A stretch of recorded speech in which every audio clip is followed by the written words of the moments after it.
Jadi sebelum saya menjemput Tuan Zarif Zulkifli, kita layan dulu satu video yang telah disediakan untuk anda. Jadi mari kita saksikan. Bila mana kita bercakap dengan bahasa badan ataupun term orang selalu panggilnya adalah body language. Betul. Okey, body language ni sebenarnya ianya adalah lebih kepada seni dalam kita melihat orang menggerakkan badan mereka. Bila kadang-kadang kita jumpa orang, kita cakap dengan dia, kita dapat tahu, okey, mungkin dia ni sedang ikhlas ke cakap dengan aku. Ataupun mungkin sebenarnya kita dapat lihat, dia ni sedang tipu aku ni. Okey, dia sebenarnya kita jangan confuse antara dua perkara ni. Antara bahasa badan, membaca bahasa badan dan juga membaca minda. Kita sebenarnya kita tak baca minda. Tetapi kita baca bahasa badan kita badannya, supaya kita tahu apa tindakan kita seterusnya untuk kita buat dengan seseorang manusia ni. Ada yang kita lepas, ada yang kita simpan. Ku menuju ke depan, menuju dengan lekas. Bertenang, kalau ku disuruh pasti datang sang saka biru. Kami akan menang. Mana boleh berserah, mana boleh mengalah, mana boleh berserah, mana boleh mengalah. Keras semua unit, rendezvous bertemu di markas sulit. Kita senangkan semua kes rumit, buka file baru yang dah tutup tak payah nak ungkit. Aman kami mengalir dari atas bukit, hati sama merah jangan tengok warna kulit. Kalau baru nak insaf, sorry bro, it is too late. Budak nakal baru nak nangis lepas kena cubit. Kami sebab anak bangsa tidur nyenyak, tidur kami pula tak lena tak kerak. Garuda gerak senyap harimau jalan tegak, tiap hari semua keluar berentap. Nak buat onar jangan malu, jangan sipu, simpang jalan ada kanan kiri, jangan keliru. Masuk bilik itu mana ada pintu, setahun sekali jamal lemang bersama yang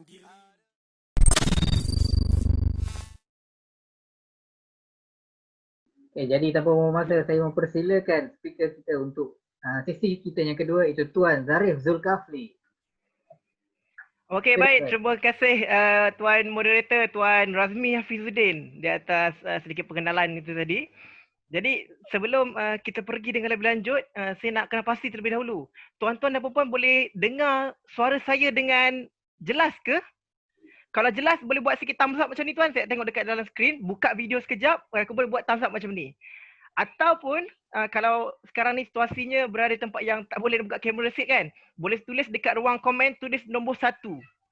Kalau jelas, sila tulis dekat ruang komen nombor 1. Okey, terima kasih Tuan Razmi dengan jelas. Puan Syamsina, Puan Siti Adibah, Puan Zakia, Puan Syirin, Puan Ashikin, Puan Nur Hanim, Puan Bukhari, Puan Siti, Tuan Mahathir. Oh, banyak saya sebut satu ni kan. Okey, kalau jelas maksudnya okey, tak ada masalah lah. Kan, jadi kalau jelas kita boleh terus proceed dengan kita punya perkongsian pada hari ini ya. Dan insyaAllah untuk sesi kedua ni tuan-tuan puan akan bersama dengan saya Zarif Zulkifli dari Body Language Academy Malaysia. Dan kalau tadi bersama dengan Tuan Nasrullah ada berkongsi berkenaan dengan image, berkenaan dengan pemakaian, berkenaan dengan gaya rambut dan lain-lain. Saya pun sebenarnya belajar satu daripada sesi Tuan Nasrullah tadi, alhamdulillah. Dan mungkin nampaklah lepas ni kan, muka dah makin berubah, dah berisi kan. Makanya kena tukar lah kot style rambut lah lepas ni kan. Jadi tuan-tuan dan puan, sesi pertama tadi adalah berkenaan dengan imej pemakaian diri dan lain-lain. Dan berbeza pula untuk sesi yang kedua ini, di mana daripada saya akan bantu tuan-tuan dan puan berkenaan dengan body language, berkenaan dengan bahasa badan ataupun termanya adalah non-verbal communication lah. Nak tahu panjang berkenaan dengan apa yang saya kongsikan ni, kita nak kongsikan ni. Tapi sebelum saya pergi dengan lebih lanjut, kita dah bersama dengan Tuan Nasrullah pagi tadi 2 jam dan kemudian kita ada rest sedikit. So saya nak tanya dekat tuan-tuan puan lah, macam mana perasaan tuan-tuan puan pada pagi ni? Okay, kita dah bersama dengan Tuan Nasrullah, lepas tu kita dah rehat dan mungkin tengah rehat tadi ada pergi makan sekejap ke, minum ke dan lain-lain. Jadi macam mana perasaan tuan-tuan puan pada sesi kedua ni? Adakah tuan-tuan puan mempunyai perasaan seperti ini? Marah, geram kan? Jadi memberi, takut-takut terkeluar je lepas ni kan?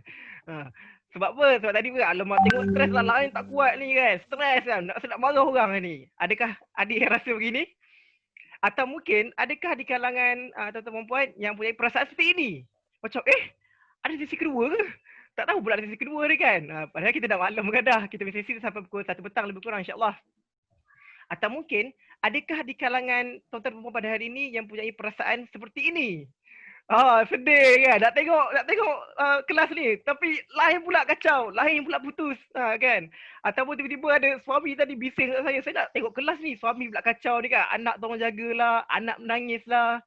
Atau mungkin yang bagi suami ni pula isteri bebel lah, macam-macam lain-lain kan. Mungkin ada di kalangan kita, saya tak tahu. Atau mungkin adakah di kalangan perempuan yang punya perasaan seperti ini? Alamak pada ni kan, cakap pasal aku suami pula, pasal isteri pula kan. Pasal ataupun alamak ni program apa ni kan, cikgu paksa, guru besar paksa datang. Contohnya, kalau ada lah, mungkin kalau ada, kita tak tahu macam pasal perempuan. Ataupun mungkin di kalangan tuan-tuan perempuan pada hari ini, adakah ada yang punya perasaan seperti ini? Gembira terlebih. Takut-takut dia jadi perangai jadi bising, muka dah lain dah nanti tengok kan. Terlebih happy. Okay. Jadi walau macam mana pun perasaan tuan-tuan perempuan bersama kita dalam kelas pada hari ini, insyaAllah kita akan berkongsi dengan lebih dalam walau macam mana perasaan tuan-tuan perempuan pun. Hari ini kita akan bongkarkan macam mana dari segi body language dia, macam mana nak tahu perasaan seseorang tu. Tengok muka Wolverine ni kan, kita tahu dah apa benda emosi muka Wolverine ni. Tengok muka Mr. Bean ni kan, okey tahu orang ni macam ni. Kita akan kena pasti dengan lebih dalam berkenaan dengan body language ni tuan-tuan perempuan. Jadi terima kasih tuan, ni saya nampak ada respon. Okey, minta speaker view. Okey, spotlight. Saya minta maaf, saya terlupa nak buat spotlight tadi. Saya minta maaf Okey, speaker view. Terima kasih. Saya terlupa pula nak buat kejap ni tadi. Tuan Naif Taupiang, terkejut tuan. Alright, jadi untuk program pada hari ini kita akan pergi dengan lebih dalam lah. So, pertama sekali sebelum kita pergi dengan lebih lanjut, berapa ramai dekat sini yang betul-betul tak sabar nak belajar dengan program kita pada hari ni? Angkat tangan macam ni. Okey, saya nak tengok sikit. Okey, terima kasih Puan Syahid. Okey, terima kasih atas respon. Baik. Mungkin di kalangan tuan-tuan perempuan pada hari ini ada yang tertanya-tanya. Sebenarnya apa benda body language ni kan? Dan apa pentingnya belajar bahasa badan atau body language ni? Tuan-tuan perempuan, mungkin kalau ada juga yang tertanya-tanya berkenaan dengan perkara ni dan mungkin confuse, bahasa badan apa ya, mesti tak pernah dengar pun. Sebenarnya tuan-tuan, bahasa badan ni sama juga termanya adalah body language. Cumanya bahasa badan ni adalah bahasa Melayu lah. Maaf saya tu bersin pula. Jadi bagi menjawab persoalan tu, penting ke belajar bahasa badan ni? Mari kita lihat terlebih dahulu satu video yang saya akan kongsikan. Dan video ni adalah daripada satu rancangan TV yang dinamakan sebagai Emanuela. Rancangan cukup best. Dan kalau mungkin video tu tuan-tuan tersekat sedikit, kita baca adalah, dia ada subtitle lah. Jadi boleh tengok sama-sama lah. Okay. Mackenzie, open this gate. It's the landlord. Open this gate. It's the landlord. Mackenzie. Mackenzie is landlord.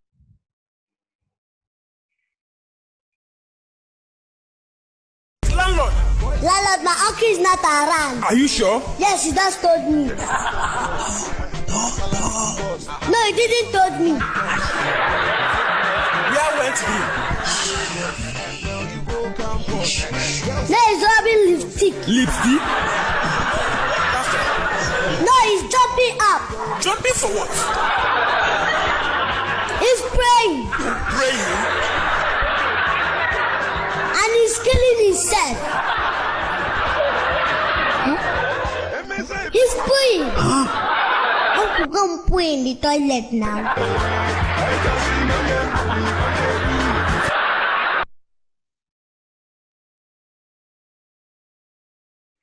Okey tuan-tuan puan. Jadi daripada video ni sebenarnya, apa yang tuan-tuan dapat daripada video ni? Boleh kongsikan sedikit dekat ruang komen. Okey, kita ada Puan Hasniah. Stres macam tu.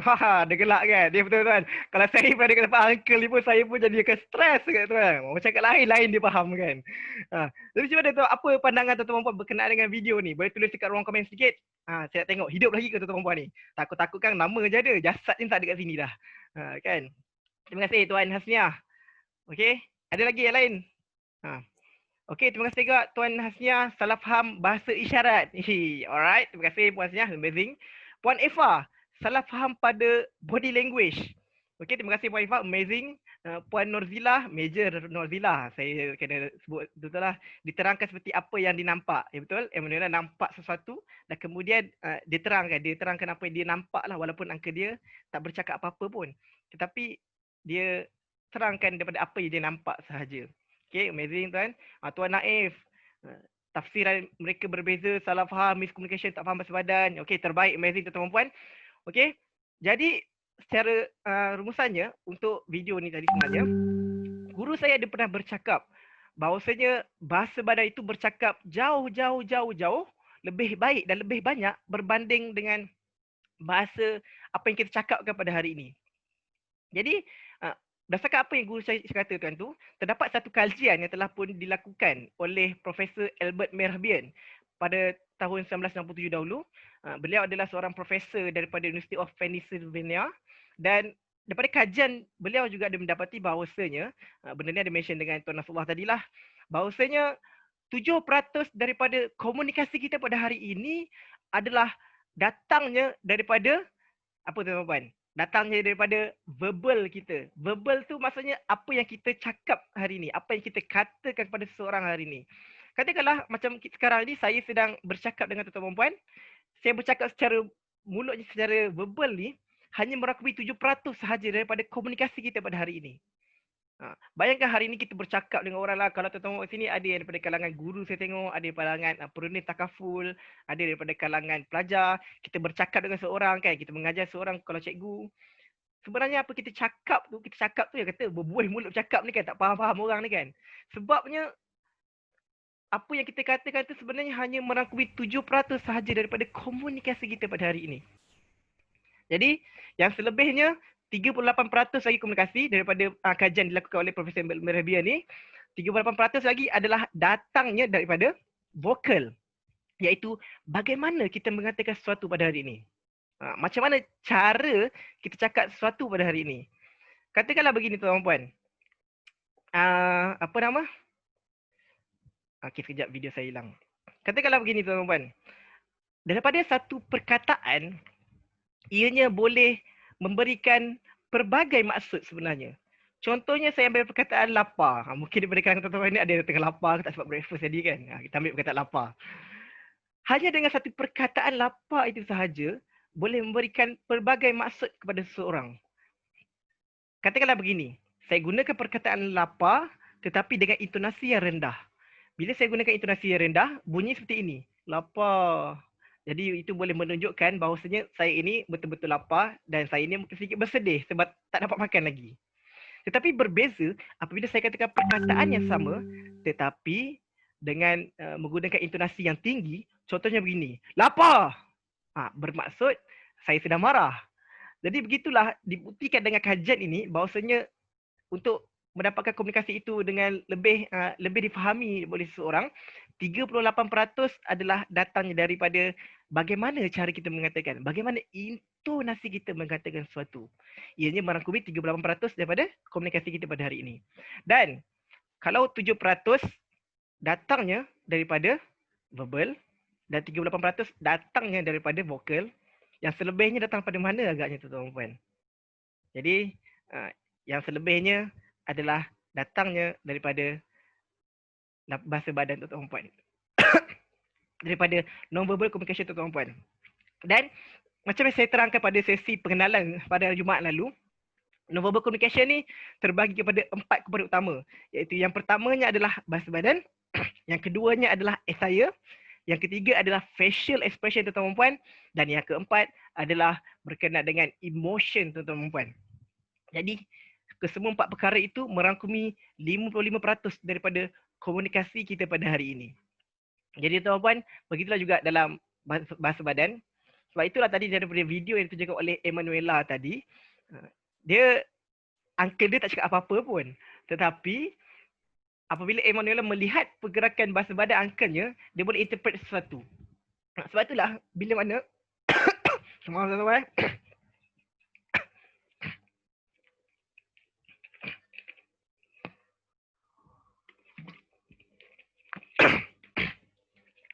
sebab itulah bila mana seseorang apabila dia berkata-kata, tetapi apabila kita lihat bahasa badannya tidak selari dengan kata-katanya, percaya atau tidak, sebenarnya apa yang dikatakan oleh bahasa badan dia daripada body language dia adalah lebih tepat, dan itu adalah sebenar-benarnya.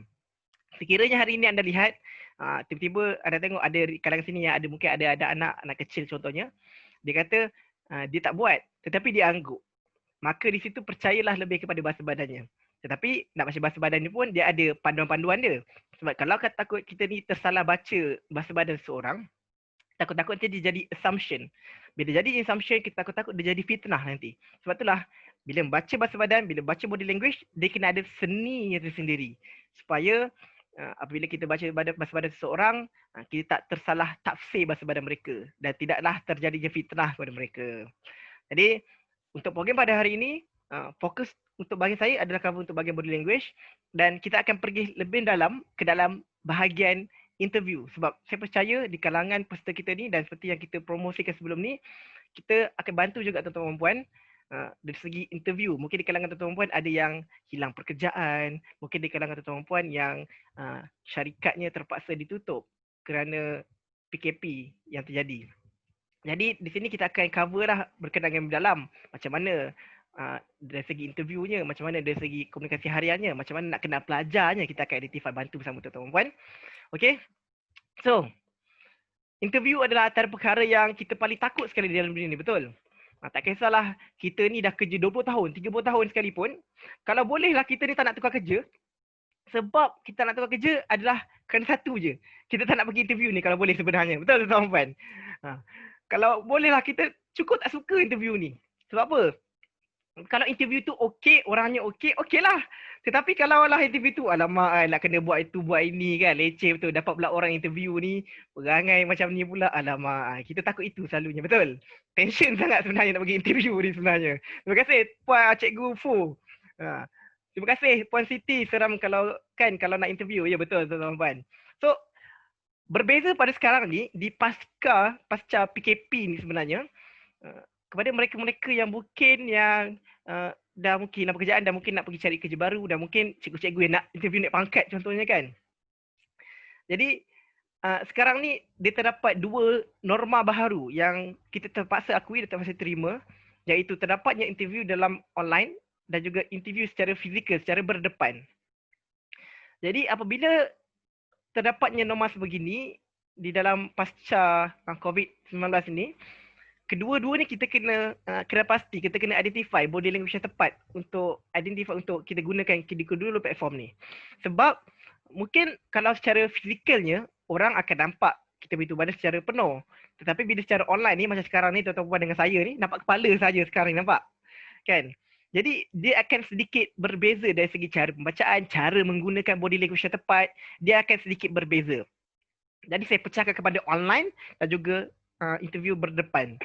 Jadi kita masuk ke dalam bahagian pertama sekali, di bahagian decoding dan encoding. Okey.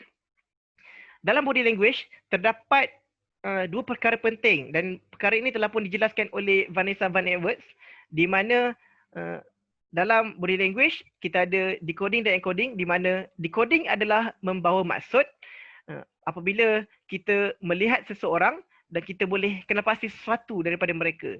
Katakanlah hari ni, contoh, Puan Siti, kita ambil nama lah kan. Puan Siti tengok Cikgu Fu. Dan kemudian Cikgu Fu dia tengah garuk kepala.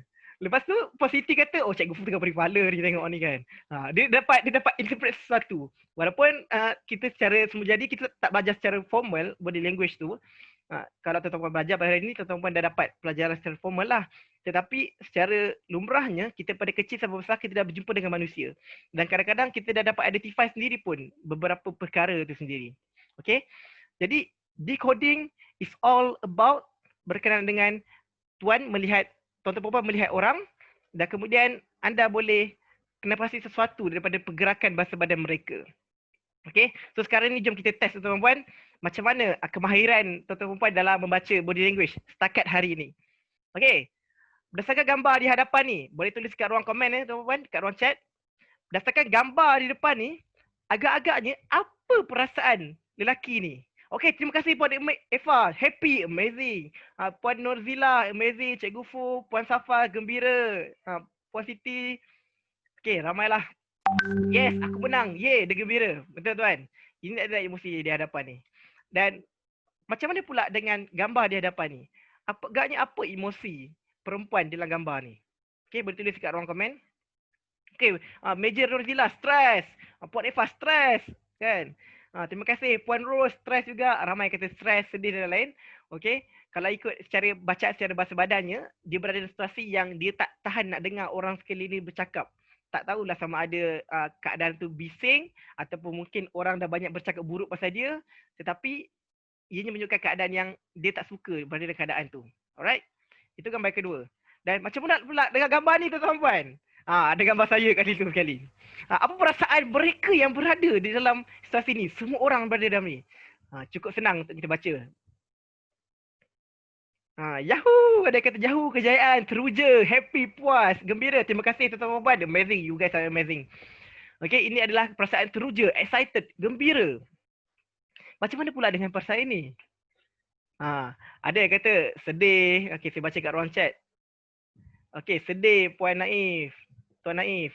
Puan Nizala, sedih. Ya, betul, ini adalah sedih. Dan macam mana pula dengan gambar ini? Gambar ini sebenarnya memberikan pelbagai makna sebenarnya ya. Kalau ikutkan daripada bahasa badannya ataupun dari terma body language-nya, dalam gambar ini, lelaki berbaju hitam sedang berada dalam keadaan yang dominan berbanding dengan lelaki yang berada dalam keadaan yang berbaju biru. Sebab apa? Kita tengok dari segi pandangan mata mereka, dan kemudian yang paling obvious sekali adalah cara mereka bersalaman. Bagaimana lelaki baju hitam ni memberikan dominasi dalam persalaman tersebut, dalam conversation tersebut. Nak tahu macam mana? Kejap lagi kita akan belajar dengan lebih lanjut lah berkenaan dengan salam-salam ini. Alright? Ya teman-teman, itu adalah berkenaan dengan decoding. Anda melihat seseorang dan anda boleh kena pasti sesuatu dan boleh fahami sesuatu daripada bahasa badan mereka. Berbeza pula dengan encoding tuan-tuan. Encoding adalah berkenaan dengan macam mana anda semua menggunakan bahasa badan tepat ke dalam diri anda. Macam mana ketika anda bercakap, macam mana pergerakan tangan anda, macam mana ketika anda berjalan, macam mana cara anda berjalan, adakah anda menampilkan karisma, adakah anda menampilkan body language yang betul. Itu adalah berkenaan dengan coding. Kalau decoding tadi, anda tengok orang, anda faham. Encoding pula adalah bagaimana orang melihat anda dan mereka faham sesuatu daripada body language anda. Itu adalah dua perkara berkenaan decoding dan encoding ini. Okay, so tak lain tak bukan, kita pada hari ini kita nak pergi berjumpa dengan seorang. Kalau tadi Tuan Nasrullah cover bahagian first impression untuk image, saya akan bantu tuan-tuan puan berkenaan dengan first impression di bahagian body language. Okay, cukup menarik. Tetapi sebelum kita pergi dengan lebih lanjut berkenaan dengan first impression, mari kita buat satu quiz dulu, boleh tuan-tuan puan? Okay, first impression ni terjadi dalam masa berapa saat ataupun minit yang pertama. Kalau tuan-tuan puan rasakan kurang dari 1 saat, sila tuliskan A. Kalau rasa kurang dari 5 saat, tuliskan B. Dan kalau rasa kurang daripada 30 saat, tuliskan C. Dan sekiranya tuan-tuan puan rasa kurang daripada 5 minit, sila tuliskan D. Saya tengok respon tuan-tuan puan. Macam mana kita punya first impression pada hari ini. Okey, terima kasih tuan puan. Ada yang cakap A, ada yang cakap B. Saya nak mention seseorang, nama ni lah. Oh, ada yang tanya, kalau semua di atas? Tak ada satu saja tuan kena pilih. Tak boleh pilih semua di atas. Okey, ada jawab C, ada jawab B. Setakat ni saya rasa tak ada jawab D lagi kan? Ada jawab D. Okey, setakat ni tak ada lagi lah saya tengok. Okey, thank you so much tuan-tuan semua. Jawapan daripada saya, first impression tu terjadi dalam masa kurang daripada, okey, berapa saat agak-agak? Kurang daripada 5 saat. Okey, jawapannya adalah B. Tepuk tangan sikit bagi mereka yang betul. Alright. First impression tu terjadi dalam masa 5 saat yang pertama. Bermaksud pada hari ini, katakanlah dalam sesi interview contohnya. Katakanlah anda adalah seorang panel penemu duga. Anda yang bakal menemu duga seseorang. Tiba-tiba anda tengoklah kan, buka pintu adalah seorang mamat ni datang masuk kan. First impression tuan-tuan puan terhadap orang yang masuk tu akan terjadi dalam masa 5 saat yang pertama tu. Itu adalah first impression sebenarnya. Kalau tuan tengok kat sini, okey nampak pemakaian dia. Dia ni kan pakai macam mana, pakai baju pagoda je dah nak pergi interview. Contoh. Saya tak ada yang buat kot. Tetapi kalau ada, kita doakan mereka lah. Okey. itu adalah 5 saat yang pertama. Bermaksud macam mana kita tahu seseorang pertama kali kita berjumpa dengan dia, first impression tu terjadi dalam masa 5 saat yang pertama. Okey tuan-tuan. So, macam saya katakan tadi, andai katalah anda pada hari ini adalah pendek penemu dan kemudian anda lihat seorang calon masuk ke dalam bilik. Dan kadang-kadang sebenarnya tuan-tuan dan puan, sebenarnya benda ni pun pernah terjadi pada saya juga. Ini semua adalah berdasarkan pengalaman, sebenarnya saya test. Kita nampak ada calon-calon yang mungkin asal interview ni atau mungkin diri sendiri tuan-tuan dan puan. Masa nak masuk tu lah ada file jatuh lah. Masa nak masuk tu lah ada kertas jatuh lah. Betul tuan-tuan dan puan? So, di sinilah sebenarnya cara kita masuk tu pun dia ada seninya. Nak masuk ke dalam bilik interview pun kita ada seninya. Jadi contohnya seni yang saya akan tunjukkan adalah berkenaan dengan cara tuan-tuan puan pegang fail sekecil-kecil ini pun sudah boleh membantu tuan-tuan puan untuk memberikan first impression terbaik. Sebab apa saya kata? Katakanlah begini. Andai kata suatu hari tuan-tuan dan puan pergi ke dalam satu sesi interview dan kemudian masa nak masuk tu kan kita nak buka pintu kan. Masa tu lah nak tukar-tukar fail lah kadang-kadang perasan. Betul? Mesti ada pernah terjadi kan. Lepas tu tiba-tiba time tu lah pula nak terjatuh lah kertas. Sebab apa sebenarnya tuan-puan, kita pun sebenarnya tu nampakkan satu impression yang kurang baik bila mana kita ni nampak serabut. Bila mana barang-barang tu semua jatuh, orang akan tengok, orang akan beri first impression bahawasanya, dia ni serabut betul. Relax sudahlah kan. Jadi seninya nak memberikan first impression baik, lagi-lagi ketika nak masuk ke dalam bilik ke, ketika interview ke, atau ketika masuk ke dalam kelas ke cikgu-cikgu ke kan. Atau mungkin perlu takaful ada nak jumpa klien ke, atau mungkin trainer sini ada yang nak masuk ke dalam tempat program ke, bawa barang ke kan. Cara anda pegang fail adalah dengan cara, sekiranya anda adalah orang yang banyak menggunakan tangan kanan, dominan tangan kanan lah. Maksudnya orang yang normal lah kata kan. Sekiranya anda banyak menggunakan tangan kanan anda adalah tangan yang dominan, anda perlu pegang fail anda pada tangan kiri anda. Okey, saya ulang sekali lagi. Kalau anda tangan dominan anda adalah tangan kanan, anda perlu pegang fail dengan tangan kiri. Sebab apa? Sebab tangan dominan anda ini selalunya adalah tangan yang lebih cenderung untuk buka tombol pintu tu sebenarnya. Itu adalah seninya sebenarnya. Jadi, kalau anda dominan tangan kanan, sila pegang fail tangan kiri atau barang-barang lain tangan kiri. Tetapi sebaliknya, apabila anda semua adalah orang yang kidal. Kidal bermaksud lebih cenderung untuk menggunakan tangan dominan anda adalah tangan kiri. Maka anda perlu pegang fail anda pada tangan kanan. Okey? Sebab tangan kiri anda pula yang akan membuka tombol pintu sekiranya anda adalah orang yang kidal. Jadi kepada mereka kidal, silalah pegang fail anda di tangan kanan.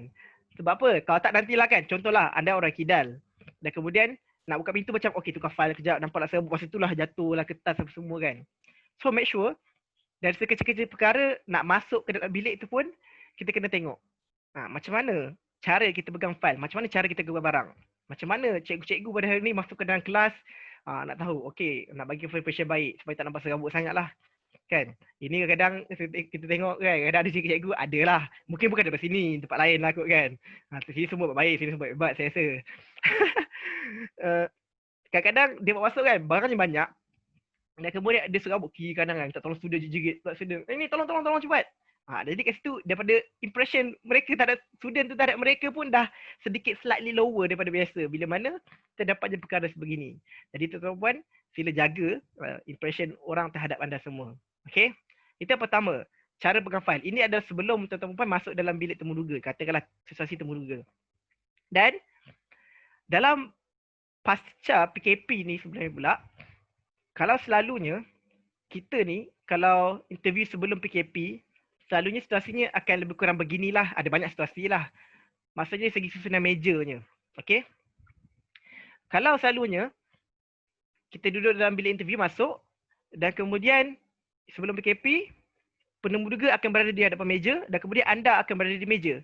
Bermaksud penemuduga tidak boleh melihat anda punya kaki. Dia akan nampak daripada pinggang anda sehinggalah ke bahagian atas. Itu situasi yang pertama. Tetapi berbeza pula kita ketika dalam PKP ni sebabnya kita kena menjaga jarak sosial kita. Jadinya mungkin situasinya akan sedikit berbeza di mana kita terpaksa jaga jarak kita bersama dengan penemuduga dan juga diri anda. Dan apabila tuan-tuan pun berada dalam situasi yang kedua ini, kebarangkalian untuk penemu-duga nampak tuan-tuan perempuan secara fullnya, maksudnya daripada kaki sampailah ke bahagian atas adalah lebih cerah. Bermaksud dia boleh tengok semua body language anda. Dari segi kakinya gerak macam mana, kakinya gerak non-stop ke, kepalanya macam mana kan. Dia boleh nampak semua benda tu. Okay, itu adalah sesi kedua. Bagi PKP inilah, sekiranya ada interview yang berdepan. Dan mungkin ada pula situasi yang ketiga, di mana mungkin dalam biliknya seperti ini, dalam PKP ini. Dia letakkan mungkin dia interview dalam conference room, situasinya berbagai dan anda berada di hujung. Sekiranya di waktu PKP ini anda dapat situasi begini, okeylah. Sebab bila interview dengan orang, orang hanya nampak bahagian pinggang dan ke atas sahaja. Jadi, cara untuk handle kedua-dua situasi ni dalam PKP ni, sama ada mereka nampak penuh badan anda ataupun mereka hanya nampak separuh daripada badan anda, cara untuk handle dia sedikit berbeza lah, slightly lower daripada biasa, daripada segi terma body language-nya. Okay, so ini contoh yang pertama. Okay, gambar ni daripada Gajin Pot Work, saya ambil pada Google lah kan. Gambar yang pertama adalah seorang lelaki, dia di bahagian bawah dia tak nampak, hanya nampak bahagian pinggang dan ke atas sahaja. Dia berdiri tegak dah okey, tetapi dia masih lagi tidak berapa nak kita kata sangat. Dan berbeza pula dengan gambar kedua, lelaki ni dia letakkan tangan dia di atas meja. Okey. Dan dia masih lagi tegak sebenarnya dan dia masih ke depan. Cuma dalam situasi ini sebenarnya, mana satu yang kita kena ikut sebenarnya? Okey, kalau tanya daripada saya sebenarnya tuan-tuan dan puan, bila mana anda interview dengan seseorang, tolong jangan elakkan sorokkan tangan anda di bahagian bawah meja. Okey? Tetapi anda perlu letakkan tangan anda di atas meja. Sebab apa tuan-tuan dan puan? Daripada satu kajian dilakukan oleh one of guru saya, Vanessa Van Edwards, dan dia buat kajian terhadap satu rancangan lah daripada TED.com, TED Talk. Mungkin tuan-tuan ada pernah dengar berkenaan dengan TED Talk. Dan TED Talk ni, speaker yang bercakap di dalam program TED Talk ni semua speaker yang hebat sebenarnya tuan-tuan. Tetapi dia perasan daripada segi view orang yang tonton video tersebut, dia berbeza-beza. Ada video orang ni tontonan dia sampai 3 juta, 4 juta dalam masa berapa jam. Tapi berbeza dengan beberapa video ni, video hanya 500,000, 200,000 kan. Jadi kenapa perkara ni boleh terjadi?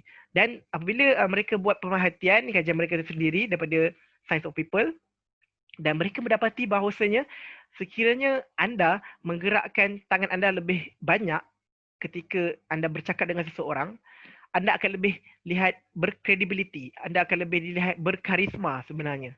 Tetapi anda kena pastikan, anda kena kekalkan anda punya zon tangan tu dalam satu kotak di hadapan anda. Okey? Pastikan dalam satu kotak di hadapan anda. Janganlah buat tangan segini kan. Itu jadi apa dah? Jadi raver kan. Budak-budak sekarang raver kan. Jadi pastikan kekalkan tangan tuan-tuan puan di dalam satu box. Bayangkan di hadapan tuan-tuan puan pada hari ini adanya satu box yang mungkin tuan-tuan tak nampak lah, tetapi kekalkan tangan berada di dalam kawasan box ni sahaja. Sebab itulah sekali saya pun bercakap, saya tak ada angkat sini segini kan. Paling ada pun ke sini sikit lah, ke kanan sikit, ke kiri sedikit. Okey, kekalkan dalam box ini sahaja terlebih dahulu. Supaya tuan-tuan puan akan dapat lebih berkarisma dan lebih berkredibiliti sebenarnya. Okey, dan bila letakkan tangan di atas meja, jangan pernah letakkan tangan di atas meja seperti dalam gambar ni. Sebab itulah saya buat pangkah kat sini. Letakkan tangan dan kemudian buat begini. Bagi mereka yang pelajari bahasa badan, dia akan kata dia ada blokir lah, sebenarnya ada banyak cara membaca dia. Cuma bagi kita nak bagi pada orang yang tak pernah belajar bahasa badan ni, katakanlah penduga tu tak tahu bahasa apa body language. Tetapi kalau kita buat begini, dia akan satu signal yang bawa kepada yang bakal memberi maksud blocking kepada orang yang bakal menunggu duga kita. Okey, sebab itulah kita nak elakkan daripada buat tangan begini. Cukup sekadar dalam body language, saya akan kongsikan kejap lagi macam mana kita kena gunakan tangan yang betul ketika dalam sesi interview dan juga sesi berjumpa dengan orang lain. Okey. Dan sekiranya dalam sesi interview tersebut, tuan-tuan puan menghadapi situasi yang seperti situasi kedua tadi, di mana di hadapan tuan-tuan puan tidak ada meja dan orang yang bakal menemu-duga tuan-tuan puan boleh nampak full body tuan-tuan puan daripada bawah sampailah ke bahagian atas. So, dari sini tuan-tuan puan kena jaga posture badan tuan-tuan puan semuanya daripada kaki sampai ke atas. Caranya adalah gunakan seperti gambar lelaki ni sekarang yang tengah duduk ni. Dia duduk berdiri tegak dan kemudian pandang pandang menduga. Tapi janganlah tuan-tuan pergi tegak sangat begini kan. Nanti orang keras pula kan. Apa hal nama mak ni kan. Jadi dah apa? Ini dah apa? Kayu sangat ke apa ni? Keras sangat dah ke apa ni kan. Okey. Dan elakkan tuan-tuan puan bila mana berada dalam situasi yang tidak ada meja ataupun objek di depan tuan-tuan puan. Elakkan daripada menundukkan badan seperti ini ke depan macam yang ditunjukkan ni. Kerana bila tuan-tuan puan buat seperti ini, ianya akan memberikan satu maksud ataupun signal bahawa tuan-tuan puan adalah seorang yang kurang berkeyakinan. Sebab itulah bila kita berjalan, kadang-kadang ada setengah orang kan dia jalan tunduk kan. Jadi ini adalah satu signal bahawasanya mereka ni adalah orang yang kurang keyakinan diri. Tetapi janganlah kita assume semua orang yang jalan bongkok tu semuanya orang kurang berkeyakinan diri. Sebab kadang-kadang ada orang ni dia posture tidur dia tidak betul dan kemudian menyebabkan bila jalan tu nampak sedikit membongkok. Okey, sebab itulah nanti dalam body language ni dia ada panduan dia yang tuan-tuan kena ikut. Panduan ni kalau ikut insya-Allah okey. Alright. So, tangan bila mana kita berada dalam situasi yang begini, tidak ada meja di hadapan, pastikan tangan kita kekal juga di dalam box. Kita boleh gerakkan macam kata-kata tadi, tak ada masalah. Gerakkan tangan juga, tetapi kekalkan di dalam box. Okey? Dan pastikan apabila kita bercakap, tangan kita, pergerakan tangan tu perlulah selari dengan apa yang kita katakan. Kalau tak selari nanti itu jadi masalah untuk puan. Okey.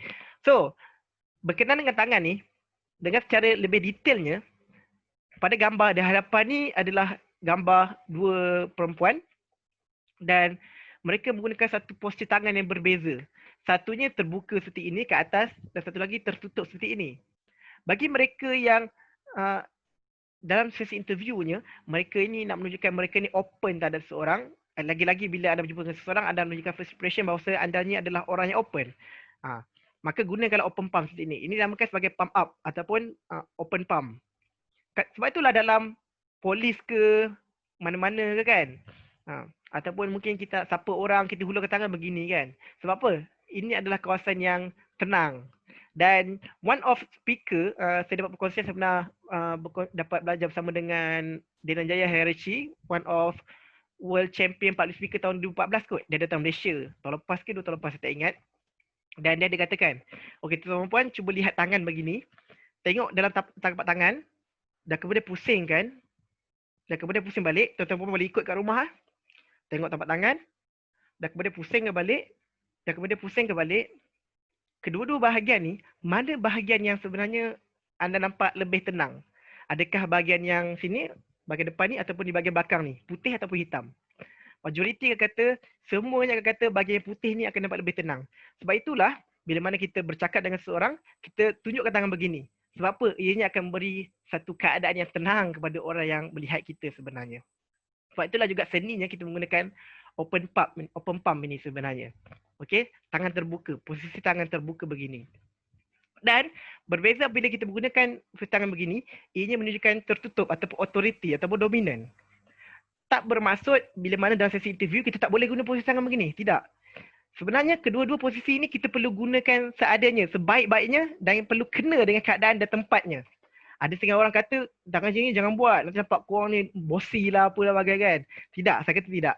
Dari segi bahasa badannya, body language-nya, kedua-duanya perlu digunakan, perlu kena dengan keadaan itu sendiri. Sekiranya anda nampakkan sosial terbuka, lagi-lagi bila first time berjumpa dengan orang, buatlah begini. Tetapi sekiranya tuan-tuan puan, katakanlah anda adalah bos atau mungkin anda adalah cikgu contohnya kan. Katakanlah kita ambil situasi cikgu lah. Ramai cikgu dalam ni.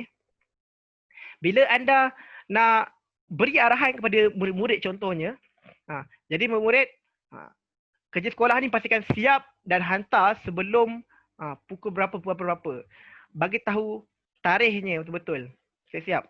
Okey, sebab bila mana kita buat tangan begini, ianya adalah tangan authority ataupun dominan.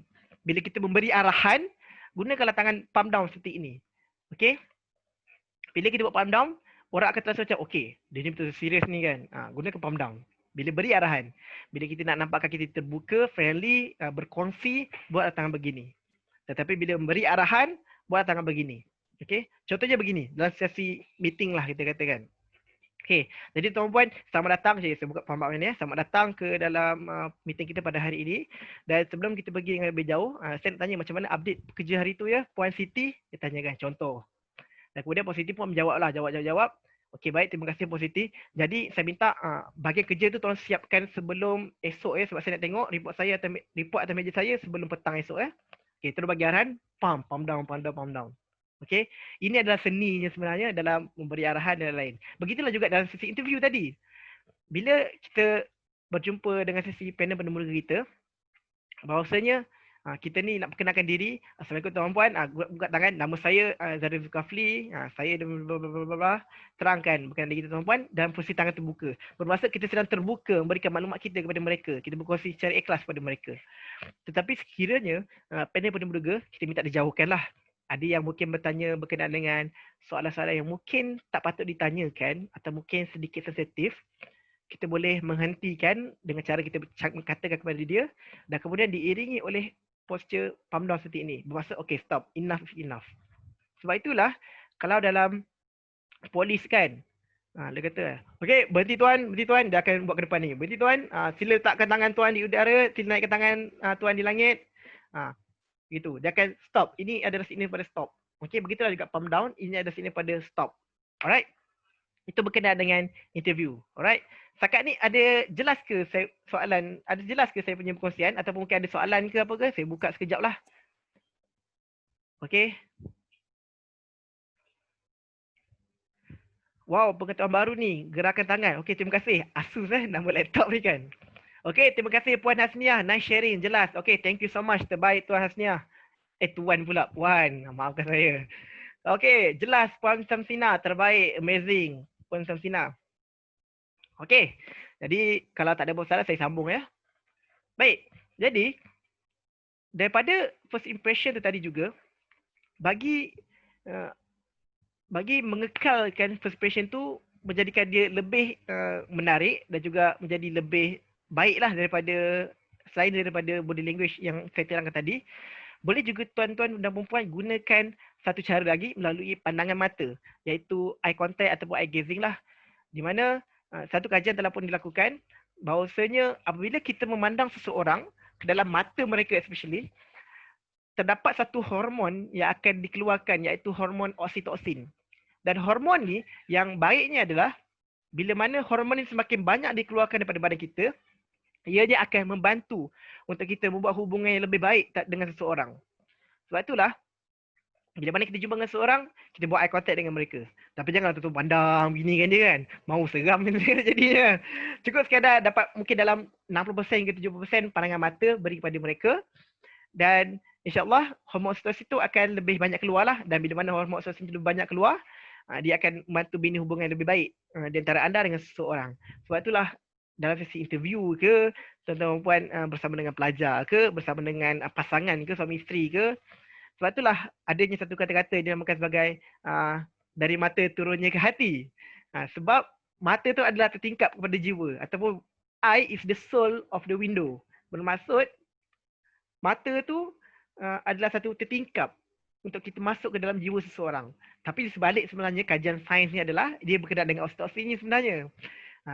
Sebab itulah kalau dalam mungkin suami isteri di sini kan, kalau mungkin kita peluk isteri atau suami kita, hormon oksitosin ni akan lebih banyak lagi dikeluarkan. Dan sebab itulah hubungan suami isteri nak menjadikan dia lebih erat adalah dengan pelukan. Sebabnya apa? Bila pelukan, hormon oksitosin ni akan keluar dengan lebih banyak lagi sebenarnya. Dan sama juga dengan orang kita kenal. Tapi orang tak kenal, janganlah pula kita pergi peluk dia pula tuan-tuan. Mau kena lempang tak pasal-pasal kan. Okay. So, cukup sekadar kita berikan eye contact kepada mereka.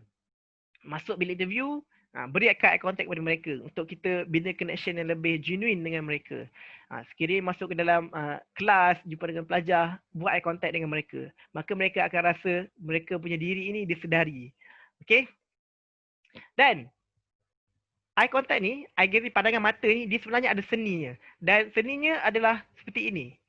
Macam saya kongsikan gambar di hadapan ini, terdapat 3 jenis pandangan mata. Apabila anda pandang seorang, anda boleh kena pasti bagaimana pandangan mereka ini. Jadi terdapat 3 gazing, terdapat 3 pandangan. Yang pertamanya adalah power gazing. yang keduanya adalah social gazing, dan yang ketiganya adalah berkenaan dengan intimate gazing. Jadi kita tengok bahagian yang pertama sekali. Okey. Bahagian yang pertama adalah berkenaan dengan power gazing. Power gazing ni sebenarnya agak-agaknya apa tuan-tuan puan? Super power ke, pandangan Superman ke, pandangan Wonder Woman ke kan? Agak-agaknya apa pandangan power gazing ni sebenarnya? Okey, boleh tuliskan dekat dekat dalam ruang chat lah. Kita tengok. Agak-agak tuan-tuan puan lah, teka-teka je lah. Kan? Agak-agaknya apa benda power gazing ni sebenarnya? Okey, boleh tulis kat ruang komen. Ada yang nak share? Okey. Terima kasih Tuan Naif. Pandangan tajam. Wah, tajam macam pisau tuan lah. Pandangan tajam, pandangan Superman. Dia takut-takut keluar laser kan tuan-tuan. Okey, terima kasih Tuan Naif. Jadi untuk pandangan power gazing ni secara umumnya adalah satu pandangan yang dilakukan bagi menunjukkan satu keadaan serius, pandangan serius. Sekiranya tuan-tuan dan puan nak kelihatan serius apabila bercakap dengan seseorang, pandanglah ke dalam 3 segi ni tuan-tuan dan puan. Daripada dahi, tengah-tengah dahi ni, turun sampai ke mata dan kemudian membawa ke tengah-tengah telinga tuan-tuan dan puan. Sebab apa? Bila mana kita pandang seseorang daripada tengah-tengah dahi ni sehingga ke bawah ni dan kemudian bawa ke sini, di dalam kawasan 3 segi ni, pandang di sekitar kawasan ini, ianya akan memberikan satu impak. Orang yang kita pandang tu dia akan mula merasakan, serius dia ni kan. Begitu. Dan sebab itulah kalau mungkin dalam sesi interview ke tuan-tuan puan, bila mana ada perkara yang tuan-tuan puan rasakan perkara itu adalah perkara yang serius, nak bagi tahu pada seseorang, pandanglah ke dalam sekitar kawasan ni tadi. 3 segi ni. Okey? 3 segi ni, bila tuan-tuan pandang, dia akan meninggalkan kesan bahawasanya, okay, you are serious in this matters. Alright? Sama juga, kalau mungkin tadi cikgu-cikgu tadi ke, atau bos-bos tadi ke, nak bagi arahan tadi, pump down kan, gabungkan dengan power gazing ni sebenarnya, insyaAllah kesan dia mampu lah. Ataupun tiba-tiba tuan-tuan puan nak bertegas dengan anak-anak ke kan, nak memberi pandangan ketegasan, pandanglah di sekitar kawasan ni tadi. 3 segi ke atas ni, okay? Bila mana anda pandang kawasan ni, mereka akan rasakan bahawasanya anda adalah seorang yang serius. Okey? Ianya adalah satu pandangan yang cukup power sebenarnya. Okey? Itu adalah berkenaan dengan power gazing. Dan yang seterusnya adalah berkenaan dengan social gazing. Social gazing ni berbeza sedikit daripada pandangan power gazing tadi. Sebab apa? Social gazing adalah berkenaan dengan pandangan kemesraan. Sekiranya tuan-tuan dan puan nak kelihatan lebih mesra, lebih friendly, kan? Anda perlu pandang daripada kawasan tengah-tengah hidung ni, batang hidung ni, membawa ke mata dan kemudian turun sehingga ke bahagian mulut. Okey? Sekiranya anda pandang seseorang ke dalam kawasan 3 segi ke bawah ni, ianya akan memberikan satu kesan ataupun impression bahawasanya anda ini adalah seorang yang friendly, adalah seorang yang mesra. Begitulah juga kalau anda berjumpa dengan seseorang, anda nak berikan kesan impression bahawasanya anda ni adalah orang sempoi, anda ni adalah orang yang mesra.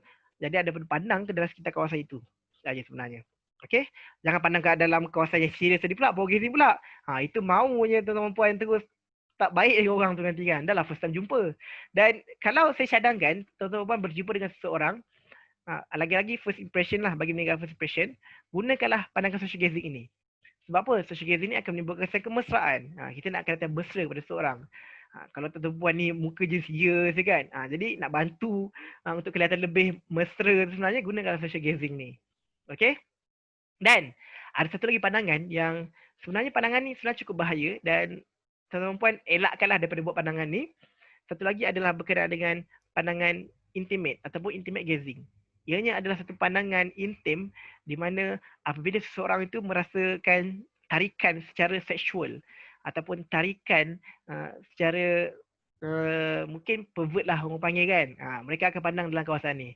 Okey, intimate gazing ni apabila seseorang tu memandang daripada kawasan tengah hidung ni, membawa ke mata dan kemudian turun sehingga ke bahagian kemaluan.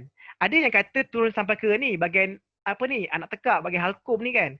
Tapi daripada kajian sebenarnya adalah daripada papernya, pandangannya adalah pada mata ni turun bawa sehingga kepada ke arah kemaluan. Sebab itulah kadang-kadang kita boleh identify tau.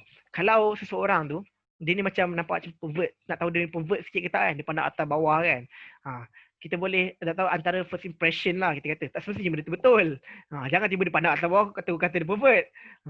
Kita first impression. Okay. Dia pandang itu, ianya ada mungkin mereka tertarik secara seksual. Maka tuan-tuan dan puan, sekiranya tuan-tuan pandang seseorang, elakkanlah daripada guna pandangan intimate gazing ni sebenarnya tuan-tuan dan puan. Sebab apa? Sebab takut-takut nanti orang salah faham tengah jadi tuan-tuan dan puan.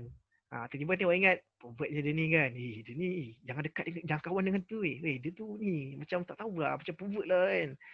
Macam jangan tak nak kawan dengan dia lah. Kan. Elakkan kepada guna pandangan ini tuan-tuan dan puan.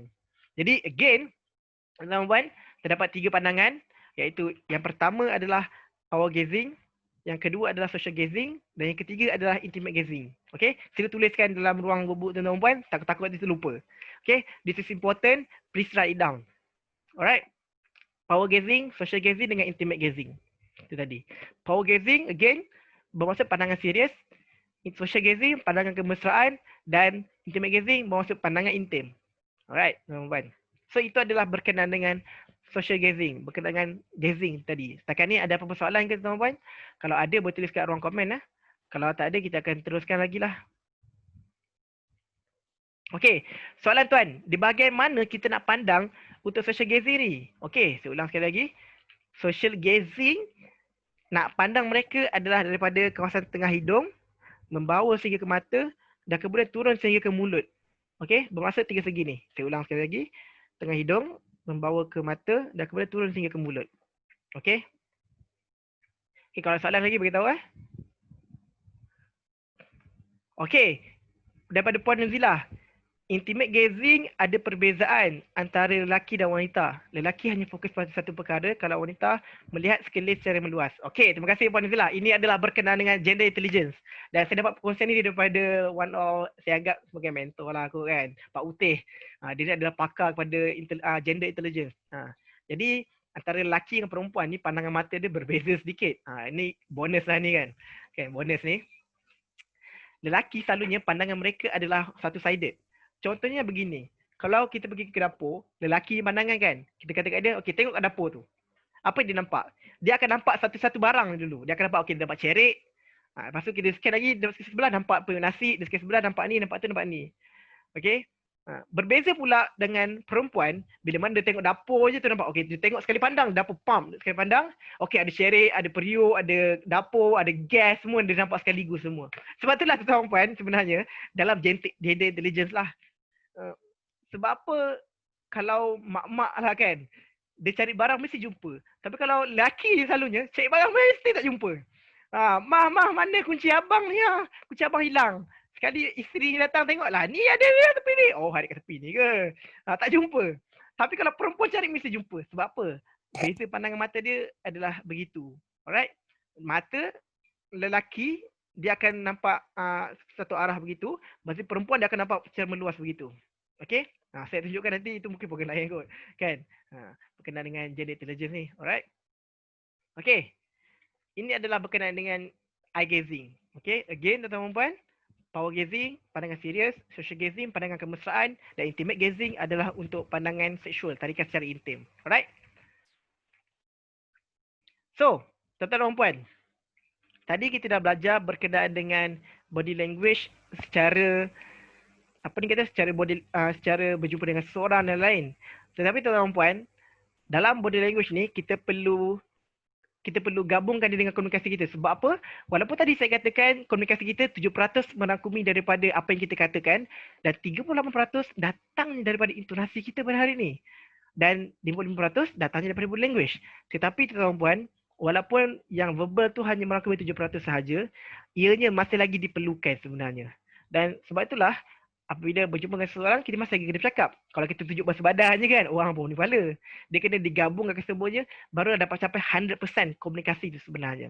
Okey? Bukanlah maksud kena guna bahasa badan je, tidak. Kita kena gabungkan semuanya, barulah komunikasi kita akan jadi mantap. Okey tuan-tuan? So, sebelum kita pergi dengan lebih lanjut, macam kita di Malaysia ni especially, kita berjumpa dengan seseorang, kita perlu tahu berkenaan dengan etika-etika kita.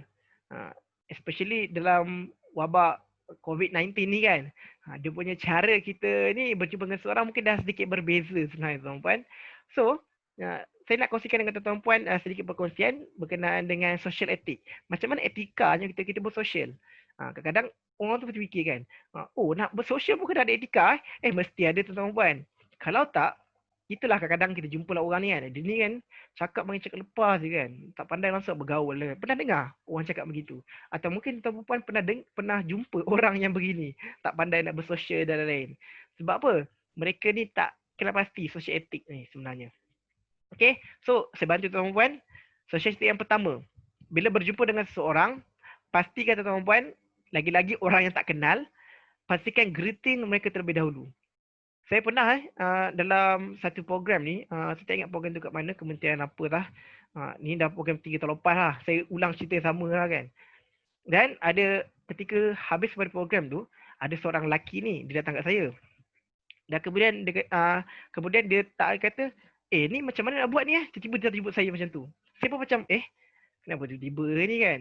Apa kenal pun tidak apa semua kan? Sebab pesertanya ramai tu. Saya ingat pesertanya ada lebih kurang dalam 300 orang kot tak silap. Mana saya nak macam muka seseorang tu kan? Jadinya, dia jumpa tiba-tiba tanpa greeting, tanpa apa, tiba-tiba terus, ini macam mana tuan? Dia tanya kan. Sebab dia kata tuan. Sebab dia kata, bro, ni macam mana bro? Tiba-tiba kan, mahu saya tak layan dia. Jadi, tuan-tuan puan, pertama sekali berjumpa dengan seseorang, kita greeting mereka gunakan dengan cara-cara yang tersendirilah. Kejap lagi kita akan share lagi. Dan bila mana dalam PKP ni pula, selalunya kalau kita greeting orang, kita jumpa orang, kita salam dengan orang betul. Tetapi berbeza dalam PKP, kita kena ingat, kita kena patuh begini. Elakkan daripada menyebarkan COVID-19 ya tuan-tuan puan. Okey, itu yang pertama berkenaan greeting. Dan yang kedua adalah, sila gunakan proper address kepada mereka.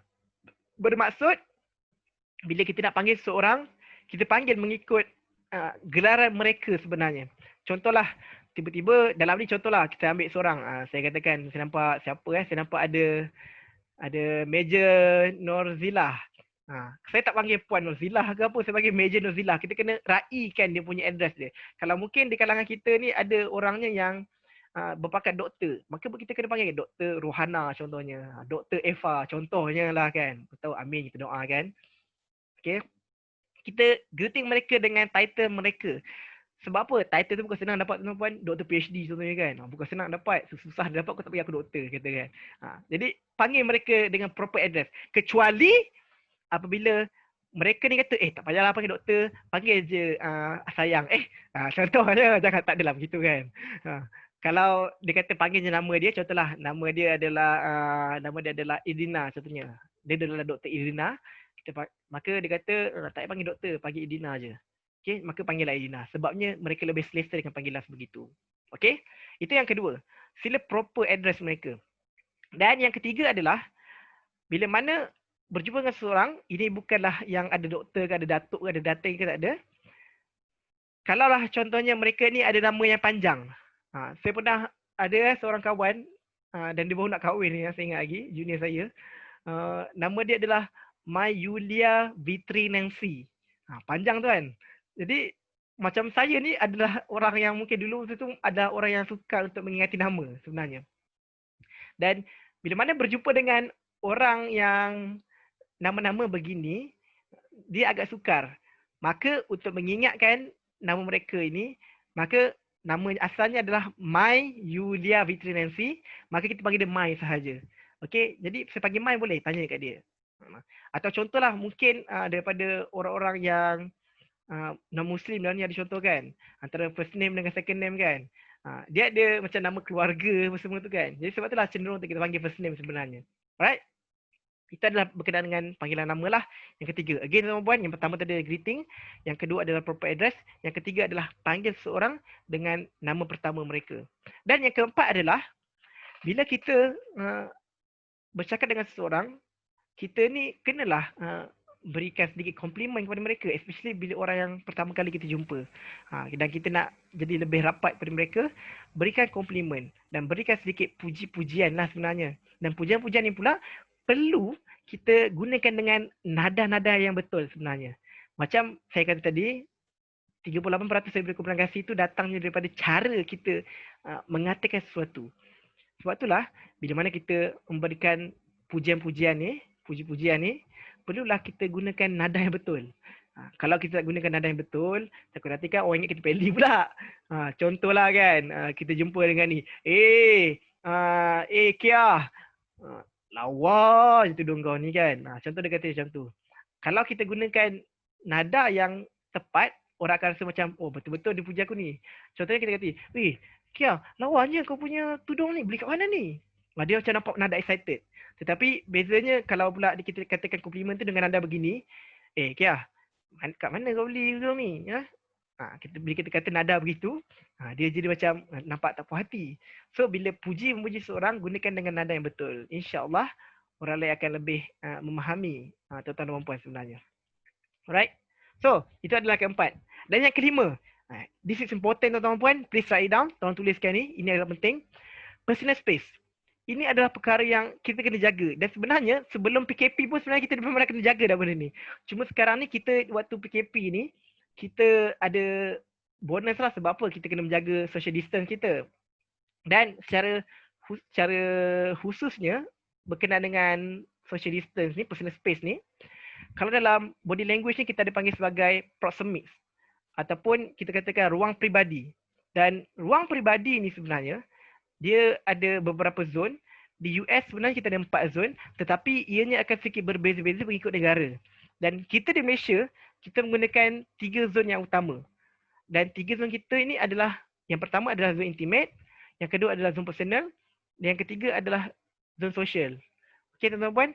So, ketiga-tiga zon ni bermaksud apabila kita bercakap dengan seseorang, apabila orang tu adalah orang yang kita kenal secara personal, maka jaraknya adalah lebih kurang ada sedikit 1.2 meter begitulah kan, dia jarak sedikit. Tetapi sekiranya orang tu adalah orang yang kita tak pernah kenal, tolong jangan pergi dekat lagi dengan dia sampai terlampau dekat. Sebab apa? Sebab orang kita di dunia ni sebenarnya kita kena ada jarak yang kita jaga sendiri, jarak mereka selesa. Anda katalah contohnya anda tak kenal seseorang dan kemudian anda duduk terlampau rapat dengan dia, maka dia akan jadi sedikit tidak selesa. Begitulah juga kalau tuan-tuan pernah naik dalam train ke LRT ke kan, monorail ke KTM ke dan lain-lain.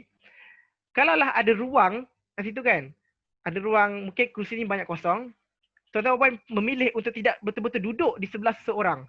Anda akan duduk jauh sikit pada mereka, betul? Anda akan pilih begitu, percayalah. Sebab berkenaan dengan personal space ni, anda akan jadi tak selesa bila mana anda rapat sangat dengan seseorang.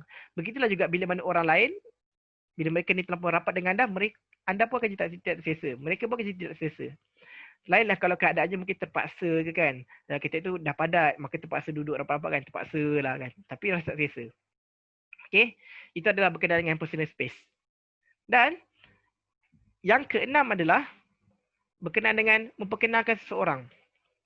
Katakanlah hari ini anda berjumpa dengan seseorang dan kemudian ada 2 orang yang anda perlu kenalkan.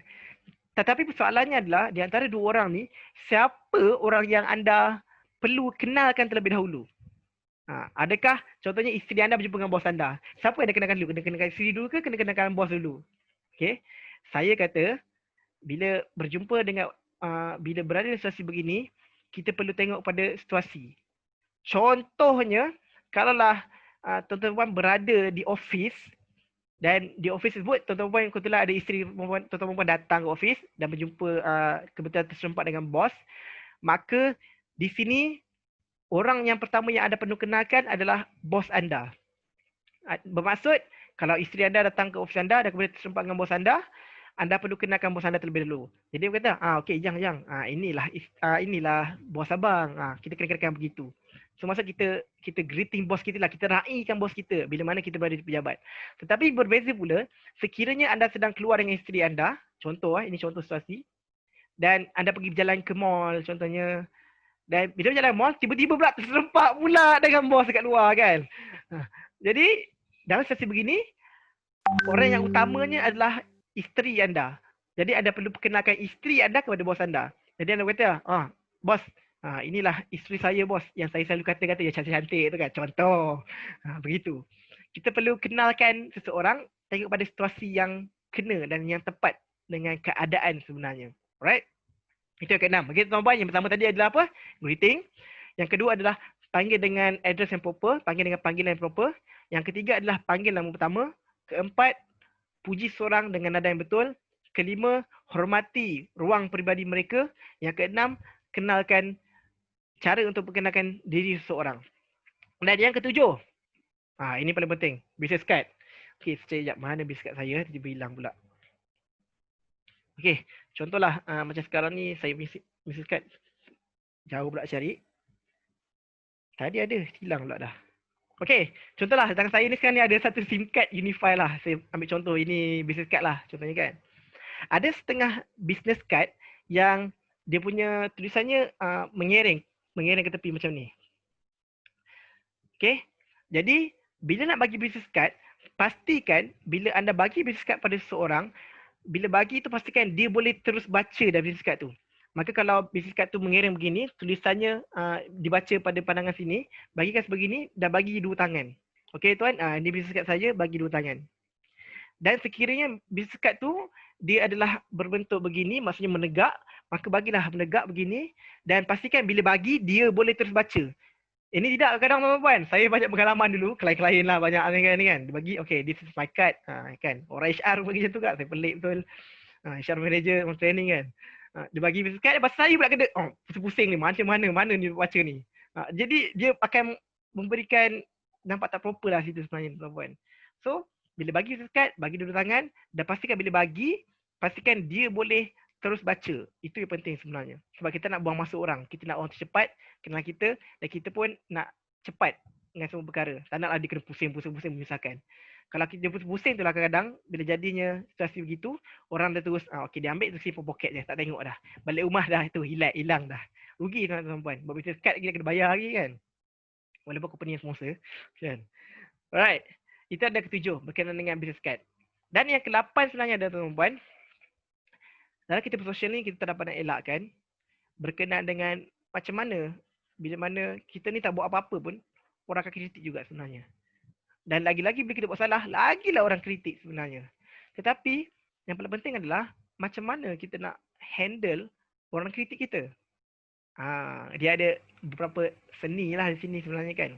Jadi tuan-puan yang pertama sekali of course lah kena banyak bersabar untuk belajar seni-seni semua. Sebab bila berkenaan dengan kita cakap berkenaan dengan kritisism ni, dia boleh bawa kepada satu situasi yang mungkin boleh bawa kepada kemurungan.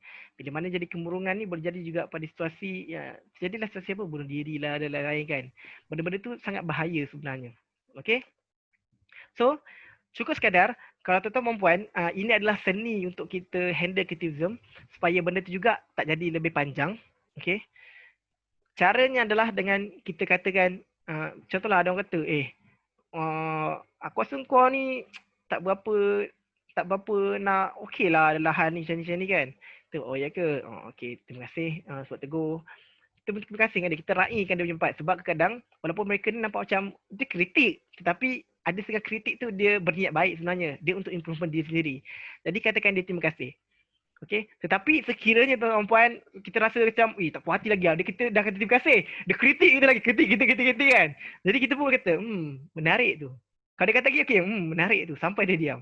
Okey, itu adalah antara seni yang ada berkenaan dengan handling kritisism ni lah. Kalau seorang masa kritik, kita kata menarik tu. Tak puas hati, menarik tu. Okey tuan-puan. Kita nak menampakkan yang kita ni orang yang beremosi. Sebab orang yang beremosi selalunya akan kalah. Kita nak jadi orang yang sentiasa dalam keadaan yang tenang. Lagi-lagi bila mana berhadapan dengan situasi orang yang sedang mengkritik kita. Maka kalau tak puas hati, bolehlah katakan, menarik tu. Okey teman-teman. So, tadi tu adalah berkenaan dengan bahagian first impression. Dan first impression tadi adalah berkenaan dengan encoding. Dan sekarang kita masuk ke bahagian decoding pula. Dan di mana bahagian decoding ni adalah bagaimana anda melihat seseorang, anda boleh fahami sesuatu. Kalau encoding tadi, kan? Kalau encoding tadi adalah berkenaan dengan macam mana cara anda gunakan. Macam mana anda gunakan pandangan mata yang betul. Macam mana anda nak memperkenalkan diri pada orang lain. Macam mana nak duduk ketika interview. Macam mana nak gunakan tangan yang betul. Tadi itu adalah berkenaan dengan encoding. Dan sekarang ni adalah berkenaan dengan decoding. Iaitu bila anda melihat seseorang, anda boleh kenal sesuatu daripada body language mereka. Dan sebelum kita pergi belajar dengan lebih lanjut berkenaan dengan decoding ini, perlunya tuan-tuan dan puan ingat terdapatnya satu panduan asas dalam body language berkenaan dengan macam mana nak baca body language seseorang. Okey, ianya ada yang dinamakan sebagai 4Cs of body language, iaitu 4C of body language. Kalau tuan-tuan dan puan tak ikut panduan asas ni, saya takutlah akan terjadi salah faham bila mana membaca body language seseorang.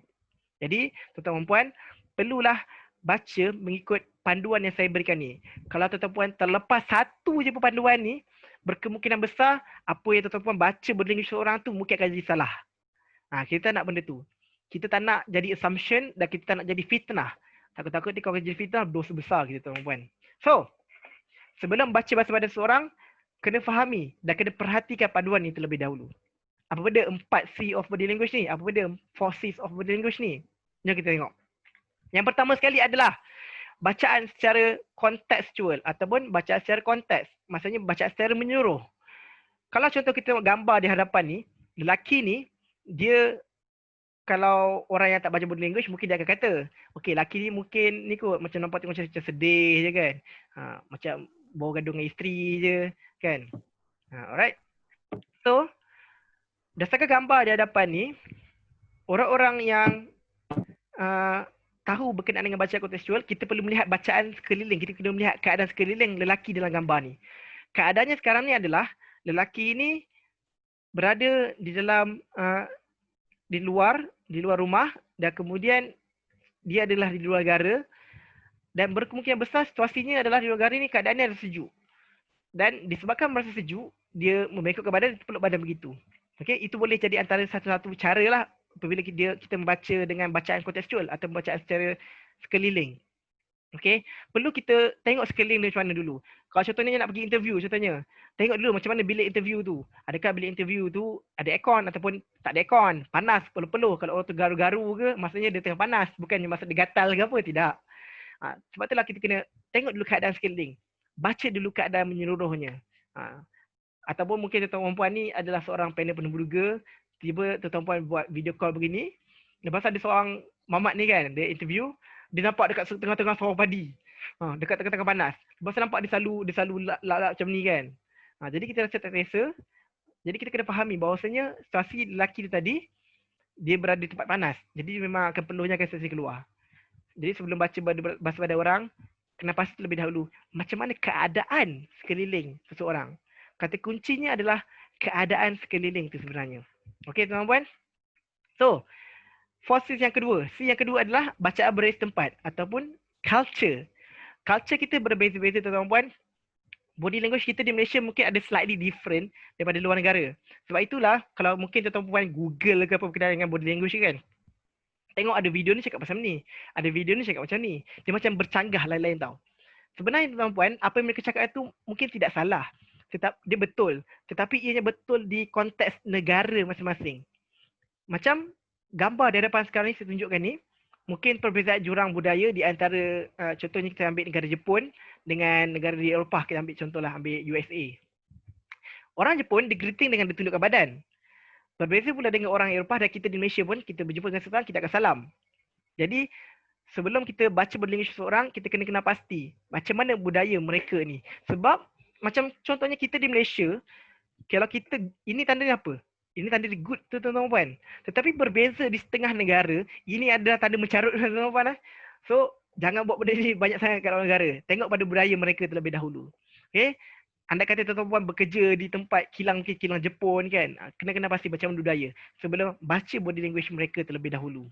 Okey tuan-tuan, itu adalah berkenaan dengan C yang kedua. C pertama tadi adalah kontekstual, bacaan menyeluruh, keadaan sekeliling.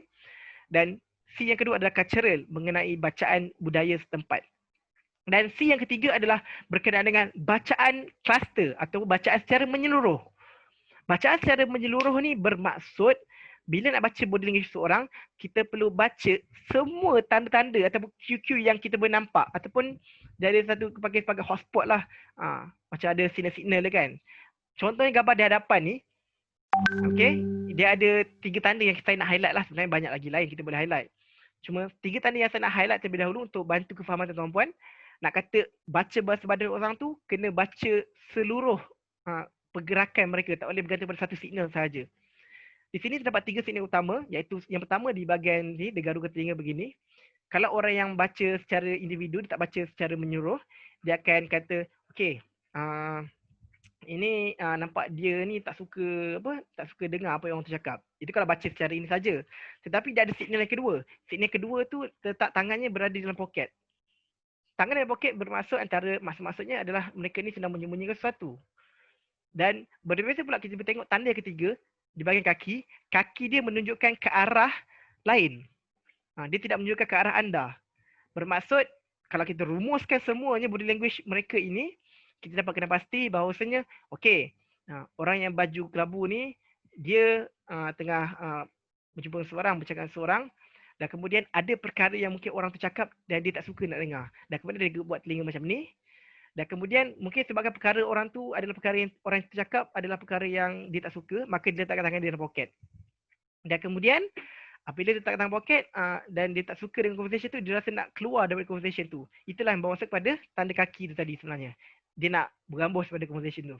Alright, tuan-tuan, itu adalah bacaan secara menyeluruh. Jadi nak baca body language seseorang, pastikan tuan-tuan dan puan baca secara menyeluruh.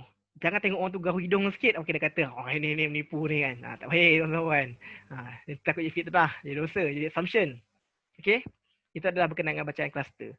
Dan C yang keempat adalah bacaan kongruen. Kongruen ni bermaksud adakah apa yang kita katakan pada hari ini selari dengan apa yang kita punya body language. Contohlah kita katakan, okey tuan-tuan puan, isu ni adalah isu yang sangat besar tuan-tuan puan. Dia kata macam ni. Dia kata isu tu adalah isu sangat besar. Tetapi body language dia tunjuk macam ni. Ini besar kecil tuan-tuan puan. Ini kecil je sebenarnya. Jadi bila kita berkata sesuatu, pastikan apa yang kita katakan tu selari dengan bahasa badan kita. Kalau kita kata benda tu besar, maka tunjukkan besar. Kalau kita kata benda tu kecil, tunjukkan kecil. Janganlah kata tak, saya tak buat benda tu. Saya tak buat benda tu, dia kata. Tapi dia angguk. Maka dalam situasi begini, bila terjadi percanggahan di antara apa yang dikatakan dengan body language mereka, maka percayalah kepada body language. Kerana apa? Bahasa badan tu bercakap jauh lebih baik daripada bahasa yang kita katakan pada hari ini. Apa yang kita tuturkan pada hari ini. Ya, tuan-tuan? Okay, again tuan-tuan, 4 C of body language. Yang pertama adalah bacaan secara konteks, bacaan secara keadaan sekeliling. Yang kedua adalah bacaan cultural, budaya. Yang ketiga adalah bacaan secara kluster, bacaan secara menyeluruh. Dan yang keempat adalah bacaan secara kongruen. Bermaksud mestilah selari dengan apa yang kita katakan tu. Kalau tak selari, percayalah bahasa badan. Okay, alright. Okay, kita tengok soalan sikit jap. Okay tuan-tuan, sepatutnya kalau kita sampai pukul 1, tetapi saya minta masa tuan-tuan sebab ada benda depan ni yang sharing dia. Saya nak share dengan tuan-tuan berkenaan dengan micro expression dan benda ni sangat penting tuan-tuan. Boleh saya pinjam masa tuan-tuan kejap ya. Okay, daripada Puan Nur Razawati, best hari ni sebab ada review bilik kelas pertama bahasa badan. Okay, terima kasih tuan. Alright. Ya, Puan Siti, bukan senang nak baca bahasa badan je tuan-tuan. Bukan senang nak baca bahasa badan ni. Sebab body language ni dia kena ada seninya sebenarnya. Kalau kita membaca tanpa seni, takut jadi assumption, takut jadi fitnah. Sebab itulah kita kena baca body language seorang dengan seni yang tepat supaya tak terjadinya fitnah tu tadi. Alright, terima kasih. Boleh teruskan. Okay. Oh, daripada Cikgu Fu. Bab ni Pak C ni susah nak faham. Okey, mungkin saya laju sangat kot. Okey, secara rumusannya Cikgu Fu, bagi mereka yang tak faham berkenaan dengan 4C ni tadi, nak baca body language seorang, kita perlu lihat 4C ni terlebih dahulu. Kita perlu identify 4C ni terlebih dahulu sebelum baca secara kita tengok bahasa badan seorang, kita dapat tahu sesuatu. Yang pertamanya, tengok keadaan sekeliling mereka terlebih dahulu. C yang pertama, sebelum baca keadaan, kena baca keadaan sekeliling, situasinya macam mana? Bilik tu sejuk ke panas? Ataupun mungkin tempat tu crowded ke tidak? Kita kena tengok keadaan tu dulu. Okay. Yang keduanya, kita tengok perbezaan budaya. Kita di Malaysia budayanya lain dan di luar negara budayanya lain sedikit. Okay. Yang ketiga adalah bacaan secara kluster. Nak baca body language ni tak boleh baca satu signal saja. Tengok orang tu mata kelip-kelip sikit dah bagi sesuatu dah. Tak boleh. Kita kena tengok daripada mukanya, tengok daripada pergerakan tangannya. Barulah kita dapat berikan satu konklusi daripada bahasa badan mereka. Dan yang keempat adalah pastikan bila mana bercakap, sekiranya terjadi percanggahan antara apa yang dicakap dengan bahasa badan, percayalah kepada bahasa badan. Sebab apa? Bahasa badan bercakap jauh lebih baik daripada bahasa apa yang kita katakan pada hari ini. Alright. Okey, daripada Puan Eva, nak share dengan bos saya ni. Okey, boleh Puan Eva. Nak jemput saya ke tempat Puan pun boleh juga, tak ada masalah. Kita buat program sama. Okey. So, tuan-tuan puan, tadi kita dah cover bahagian macro expression. Dan kemudian kita dah cover untuk bahagian panduannya, decoding dan encoding dan lain-lain. Jadi sekarang ni tuan-tuan puan, kalau ada yang bertanya, macam mana situasi kita sekarang ni dalam PKP ni, dan lagi-lagi bila interview tadi kita ada online ke semua kan, nampak muka saja, macam mana nak baca body language seseorang daripada muka tu saja. Okay. Alright tuan-tuan puan, rasanya adalah terletak pada micro expression ataupun ekspresi muka mikro. Dan ekspresi muka mikro ni adalah satu ilmu bahasa badan ataupun body language yang dipelopori oleh seorang saintis yang dinamakan sebagai Dr. Paul Ekman. Okay, nanti tuan-tuan boleh google lah siapa Dr. Paul Ekman ni. Okay, Dr. Paul Ekman ni adalah pelopor dalam kajian body language berkenaan dengan micro expression. Dan daripada kajian beliau mendapati bahawasanya dalam kita, dalam dunia ni, tak kisah daripada negara mana ke, daripada negara Malaysia ke, Indon ke, Jakarta, Brunei ke, Hong Kong ke, Hong Kong pula dah China ke, itu bandar kan, Jepun ke, US ke, tak kisah mana, India ke, Bangladesh ke kan. Kita semua ada 7 universal micro expression. Yang mana ketujuh-tujuh ekspresi muka ini, dia akan tak kisah kat mana-mana budaya pun, semua akan guna 7 emosi ini sebenarnya. Dan tidak ada perbezaan lain. Okay. Dan kemudian saya ambil sharing daripada one of guru saya, Vanessa Van Edward, berkenaan dengan micro expression. Okay. Jom kita tengok satu-satu micro expression. Okay. Tuan-tuan puan, agak-agaknya kan, ini micro expression apa agaknya tuan-tuan puan? Alright, boleh tulis kat ruang komen. Agak-agak ni apa emosinya ni? Okay.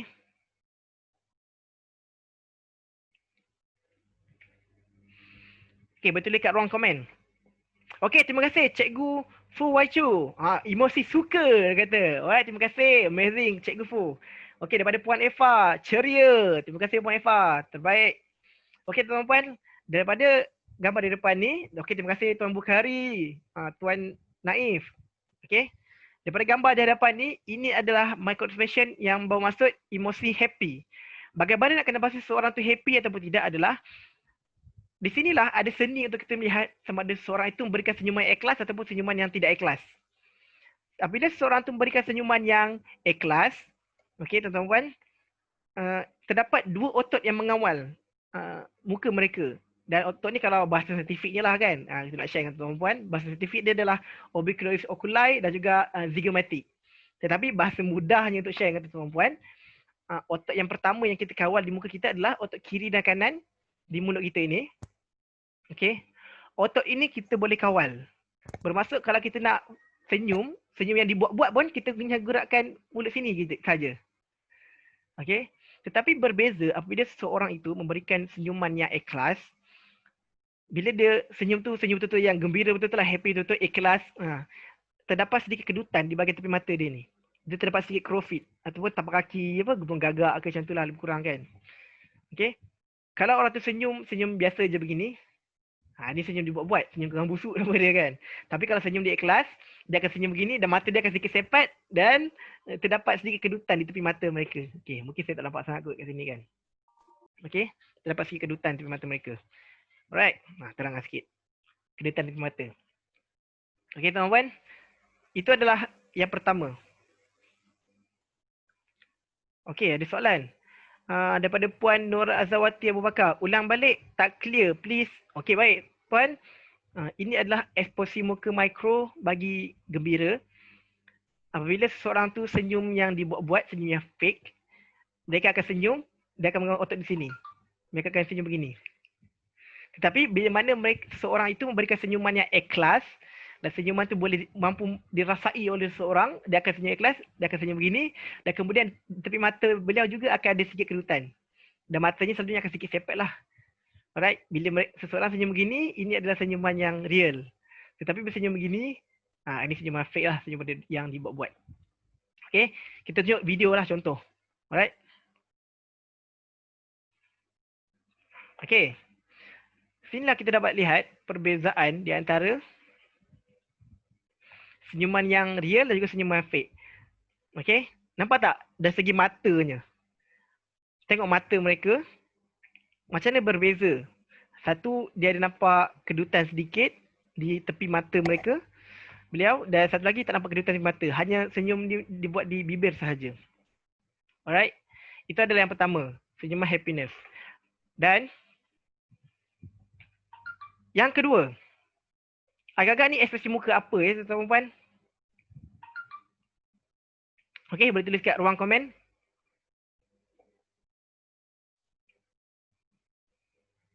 Okey, daripada Puan Norzila, terkejut. Daripada Cikgu Fu, terkejut. Terima kasih puan semua. Daripada Puan Samsina, terkejut. Okey, baik tuan-tuan dan puan.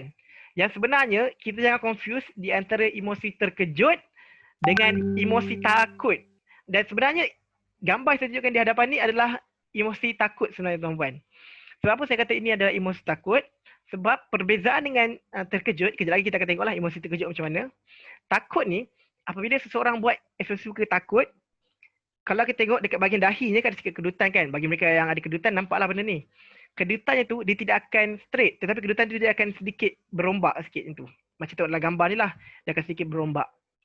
Dan, bila mana seseorang tu menunjukkan ekspresi muka mikro dia takut, keningnya akan naik sikit. Okay. Keningnya akan sikit saja. Dan, yang paling obvious sekali adalah di bahagian mata. Bila seseorang tu rasa takut, bahagian matanya kalau tengok kan ada anak mata warna hitam tu kan. Biji mata tu. Dan di bahagian putih di bahagian atas hitam tu, dia akan kelihatan. Berbanding pula, di bahagian bawah dia tak nampak putih. Dia tak nampak putih mata bawah tu. Tetapi putih mata belah atas dia nampak. Bila mana seseorang nampak dia punya matanya begini, itu adalah tanda bahawasanya dia sedang takut. Dan kemudian diikuti pula oleh mulutnya mereka dia sedikit ke belakang.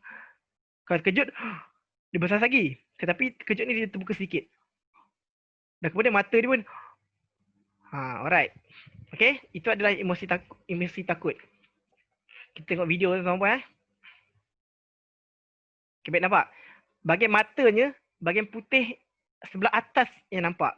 Dan kemudian kenanya naik sedikit, mulutnya terbuka sedikit. Ini adalah ekspresi muka mikro untuk takut. Bila seseorang rasa takut, mereka akan menunjukkan ekspresi muka seperti ini. Berbeza pula dengan mereka yang surprise tadi, yang terkejut tadi.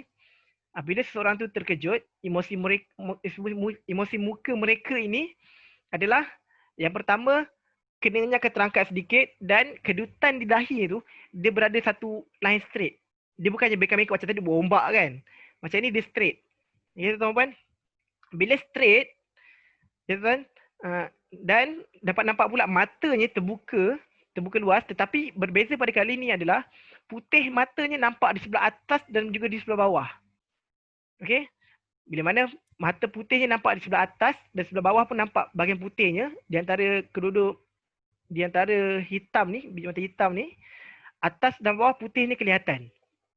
Dan mulutnya terbuka luas sedikit, lebih besar daripada takut tadi. Ianya adalah menandakan emosi terkejut. Okey, ini adalah contoh videonya lah.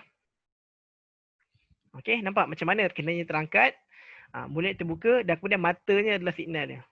Alright.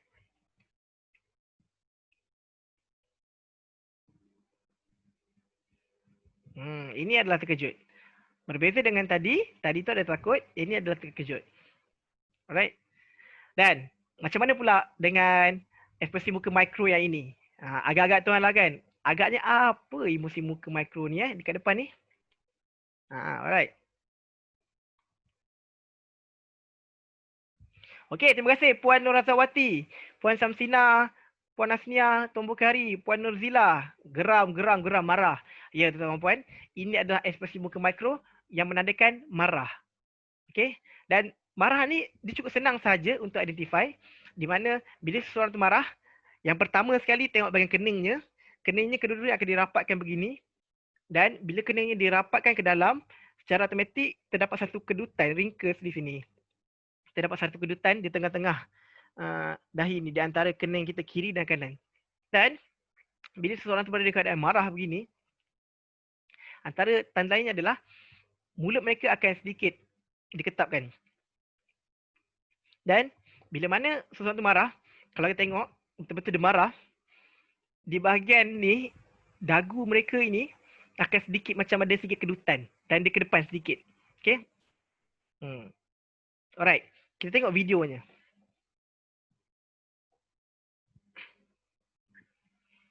Alright. Nah, ini adalah ekspresi muka marah. Marah ni senang je kita identify. Dan tuan-tuan dan puan, berkenaan dengan marah ni, semakin kita tengok semakin ketat kuat giginya, mulutnya tu, maksudnya semakin marah lah sebenarnya dia tuan-tuan dan puan. Okay. Ini adalah ekspresi muka mikro. Dan tuan-tuan dan puan, berbeza pula dengan emosi muka ini. Ini agaknya emosi muka apa ni agak tuan-tuan dan puan Tuliskan kat ruang chat tuan-tuan dan puan. Alright. Agak-agak ni ekspresi muka apa ni kan? Tengok macam faham. Tapi tak pastilah. Okey, terima kasih Puan Hasnia. Menyampah. Tuan Safar, senyum paksa. Okey. Razmi ni dah tahu dah ni kan.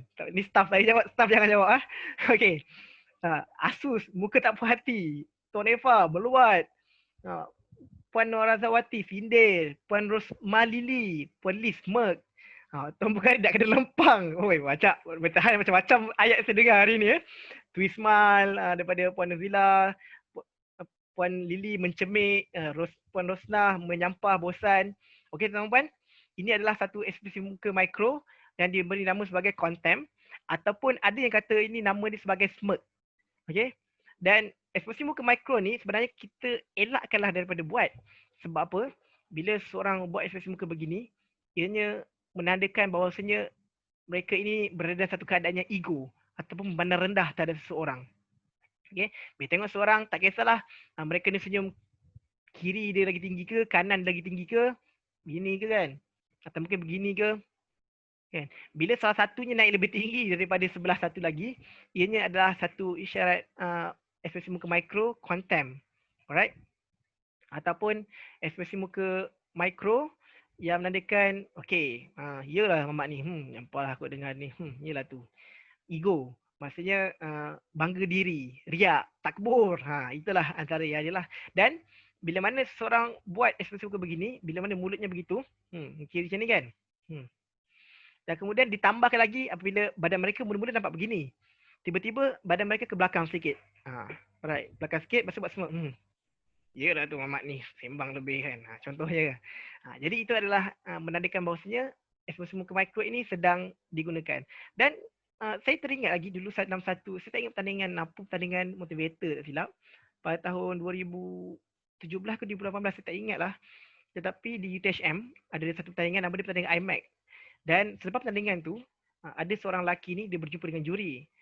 Dan terdapat seorang lagi ni pemenang, dia sedang bercakap juri, dia minta pandangan macam mana dengan self performance tadi. Dan kemudian yang kalah tadi saya nampak dia duduk tepi, lepas dia pandang lepas dia kan, dia kata mungkin dia sedang merasai perasaan bahawasanya maksudnya aku boleh menang, kau menang pun nasib macam tu lah lebih kurang kan.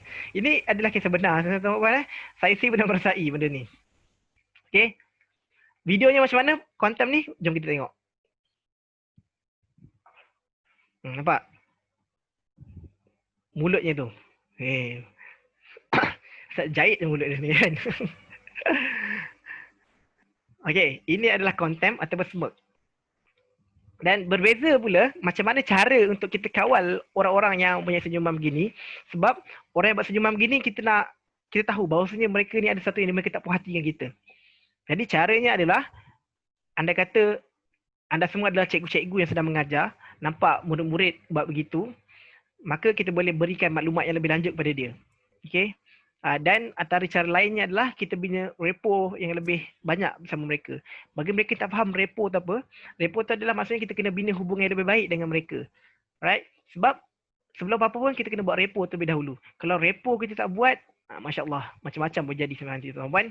So repo ni kalau kita buat, insya-Allah terbaik, mantap tuan-tuan. So bahasa mudahnya repo ni adalah saya berikan analogi begini. Katalah tuan-tuan puan ni satu negara, satu otak bezalah. Saya kata negara lah, negara A.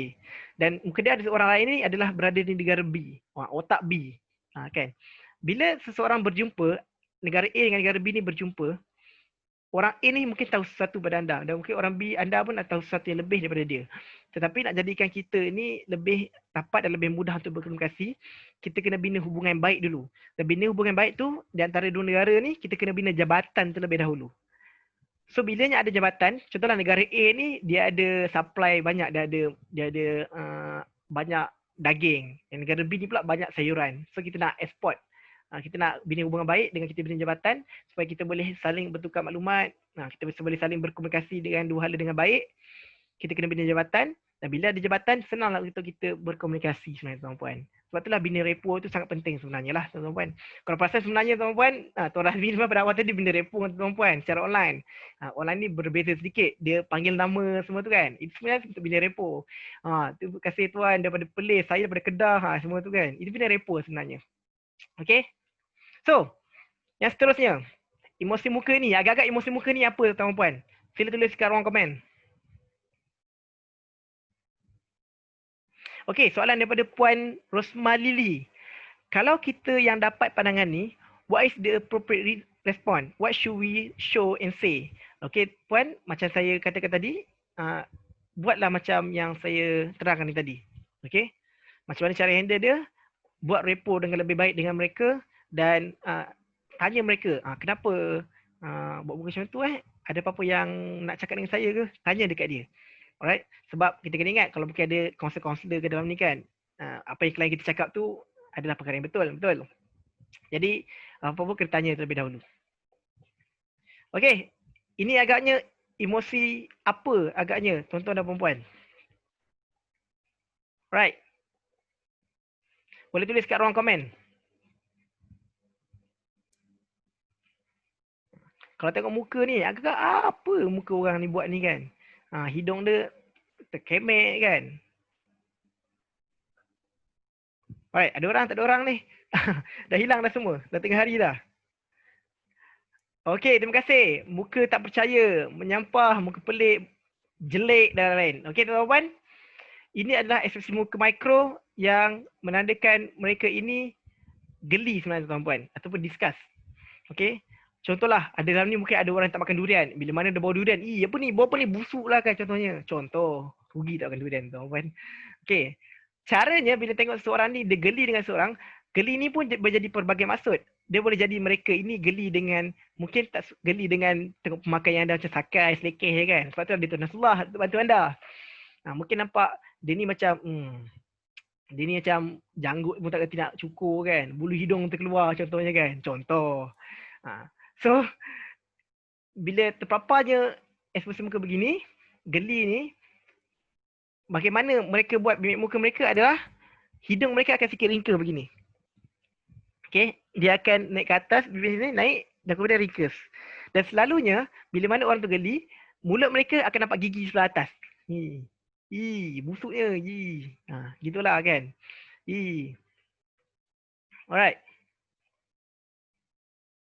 Itu adalah ekspresi muka mikro bagi geli. Macam mana emosinya? Kita tengok video.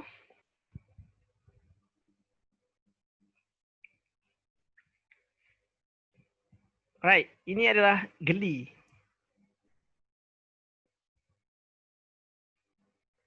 Okey.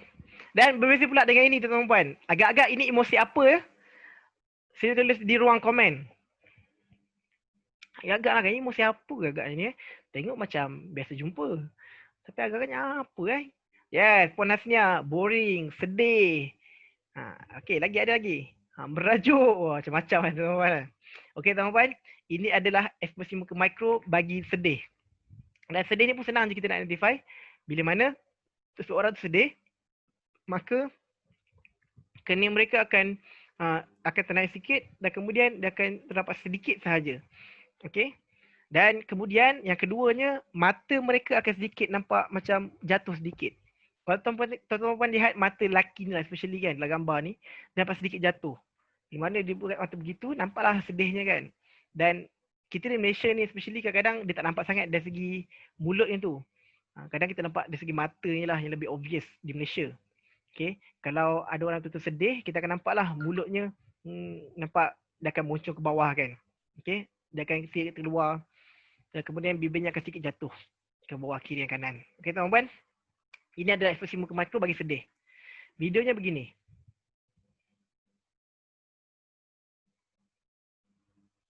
Alright, oh tak ulang, lupa setting. Okey, nampak sedih berkena. Keningnya akan sedikit terangkat dan kemudian matanya akan sedikit terjatuh. Alright tuan-tuan.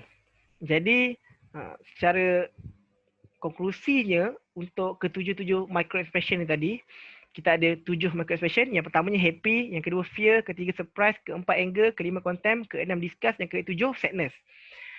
Ketujuh-tujuh micro expression ini sebenarnya boleh berbentuk satu perbuatan ataupun satu habit sebenarnya.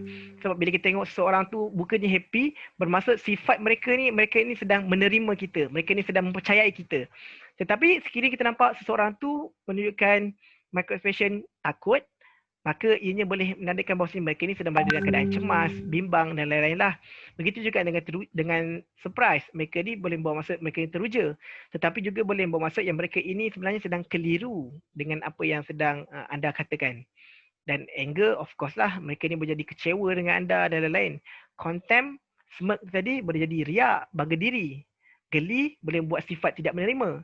Dan kesedihan boleh menjadikan sebab seseorang tu dia keseorangan, mungkin dia bersalah dan lain-lain lah, boleh jadi berbagai faktor. Okey tuan-puan, jadi akhir kata daripada saya, di bahagian buku tuan-tuan puan terdapatnya satu ruang di mana ruang tersebut ada tulis pembelajaran saya pada hari ini, my learning for today, dalam workbook tuan-tuan puan. Sila tuliskan workbook tuan-tuan puan tersebut. Okey. Dan nanti dalam Google Classroom, saya akan minta tuan-tuan puan share apa setakat ni pembelajaran tuan-tuan puan yang telah pelajari dari pagi tadi sampailah ke slot saya ni. Sampailah kita tamat hari ni. Apa yang tuan-tuan puan dah belajar. Kita nak tuan-tuan puan share dalam kita punya Google Drive. Google Drive pula. Dalam kita punya Google Classroom. Dan insyaAllah kita akan baca satu demi satu lah. Dan kalau ada benda yang mungkin tertinggal, kita boleh baca komen kawan-kawan kita juga supaya kita sama-sama belajar di antara satu sama lain. Okey tuan-tuan puan. So, saya tengok ada soalan ke? Alright, kalau ada soalan boleh komen lah sikit, kita pergi lajulah. Okay, banyak info sharing. Thank you so much Cikgu Fu. Alright. Ada soalan ke? Okay, kalau tak ada, sebab kita pun dah terlajak sikit, saya minta maaf tuan-tuan puan. Jadi akhir kata daripada saya, apa langkah seterusnya tuan-tuan puan boleh buat selepas ini adalah, tuan-tuan puan, saya cadangkan daripada apa yang kita kongsikan hari ini, daripada Tuan Nasrullah tadi, daripada saya sendiri, kita mahirkan satu demi satu skill yang telah kami kongsikan dalam satu masa. Dari segi body language especially, banyak benda kita belajar hari ni kan, daripada langkahnya lah, macam mana tangan, semua berbagai. Kita mahirkan satu demi satu. Jangan tunggu nak buat semua. Kalau nak buat semua, nanti tuan-tuan puan rasa macam, banyak benda ni, confuse lah, pening kepala, lepas tu tak nak buat dah. Jadi syaratnya adalah buat satu demi satu, mahirkan satu demi satu. InsyaAllah dia akan bantu tuan-tuan puan menjadi lebih mahir. Dan yang keduanya adalah gunakanlah superpower tuan-tuan puan ni untuk kebaikan. Sebab antara mereka-mereka yang pernah bersama program kami, antaranya PDRM pernah bersama dengan kami dalam satu program interrogation teknik, dan dia ada kata gunakan superpower ni untuk kebaikan ya, dia pesan kepada rakan-rakan dia lain lah. Sebab saya percaya dan yakin membaca body language ni adalah satu superpower yang tuan-tuan puan dah dapat sebenarnya. Jadi gunakan dia untuk kebaikan. Dan yang ketiga, yang paling penting adalah pembelajaran tuan-tuan puan tak terhenti di sini. Kita ada terangkan dalam kita punya program pada hari Jumaat hari itu yang kita bagi recording, kita dah upload dalam Google Classroom dah. Kita ada satu pathway, satu perjalanan tuan-tuan puan. Macam mana tuan-tuan puan nak kami nak bantu tuan-tuan puan mantapkan skill non-verbal communication tuan-tuan puan. So, kita ada program yang seterusnya. Bagi mereka yang dah terlompat ke caparan kedua sekarang ni, kelas image ni, kita ada satu lagi program 9 hari bersebadan. Ada juga pada kalangan kita ni yang alumni daripada program 9 hari bersebadan. Terima kasih sebab join program image pula. Program 9 hari bersebadan ni adalah program body language yang kita tak buat secara live begini, kita tak buat Zoom, tetapi kita buat melalui WhatsApp sebab banyak benda kita nak kongsikan. Jadi kalau guna Zoom ni kadang line problem lah, lain-lain kan. Jadi kita buat guna WhatsApp lah. Kita kongsi selama 9 hari tuan-tuan daripada kita cover daripada atas kepala sampailah ke bahagian kaki. Kita share satu demi satu body language, macam mana pergerakannya dan lain-lain. Okay. Kalau siapa yang berminat nanti boleh terus PM lah kami punya staff Urusita, Cik Edina, dan kami juga akan belaskanlah antara tarikh program kami nanti. Kita akan buat lagi 2 minggu sekarang. Dan kepada mereka yang nak maklumat lanjut, boleh juga pergi ke website kami www.mybodylanguageacademy.com. Okay, kami ada tunjukkanlah pathway tu macam mana perjalanan.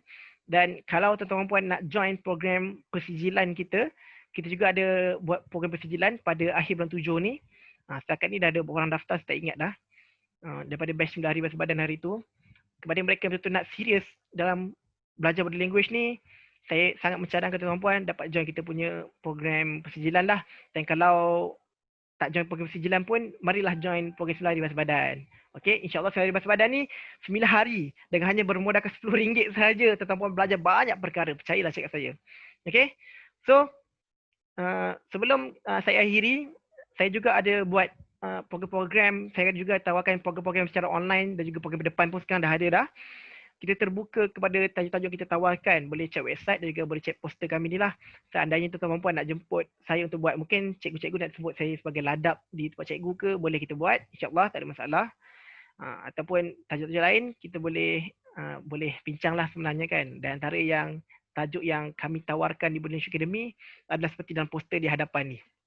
Okay, kita ada digital body language dan lain-lain lah. So kalau tuan-tuan berminat, boleh terus kontak saya di nombor 016-242-2846. Okay. So, akhir kata daripada saya sebelum saya serahkan semula kepada tuan moderator, saya nak ambil satu kata-kata daripada Hamka. Hamka pernah berkata, seandainya bahu bermimpilah tinggi sehingga ke langit. Kerana apabila tuan-tuan perempuan jatuh, anda akan gugur dan jatuh di tepi-tepian bintang. Maka tuan-tuan perempuan, dream big, start small, dan yang paling penting, bermula sekarang. Start now. Okey tuan-tuan, jadi terima kasih, itu sahaja buat saya. Saya mewakili Body Language Academy mendoakan tuan-tuan perempuan akan dapat memanfaatkan ilmu ini, dan sekiranya tuan-tuan nak share dengan orang, kami menggalakkan tuan-tuan perempuan boleh share dengan orang, tuan-tuan perempuan belajar ilmu ini, sebarkan ilmu ini, insya-Allah ilmu yang bermanfaat akan kekal sampai bila-bila. Okey. Jadi thank you so much, dan kalau ada salah silap mohon ampun dan maaf. Alright. Jadi terima kasih. With that, I raise my case. Thank you so much. Saya serahkan semula kepada tuan moderator saya. Terima kasih. Terima kasih kita ucapkan kepada Tuan Zarif Zulkafli atas perkongsian beliau sebentar tadi. InsyaAllah sangat banyak yang dikongsikan.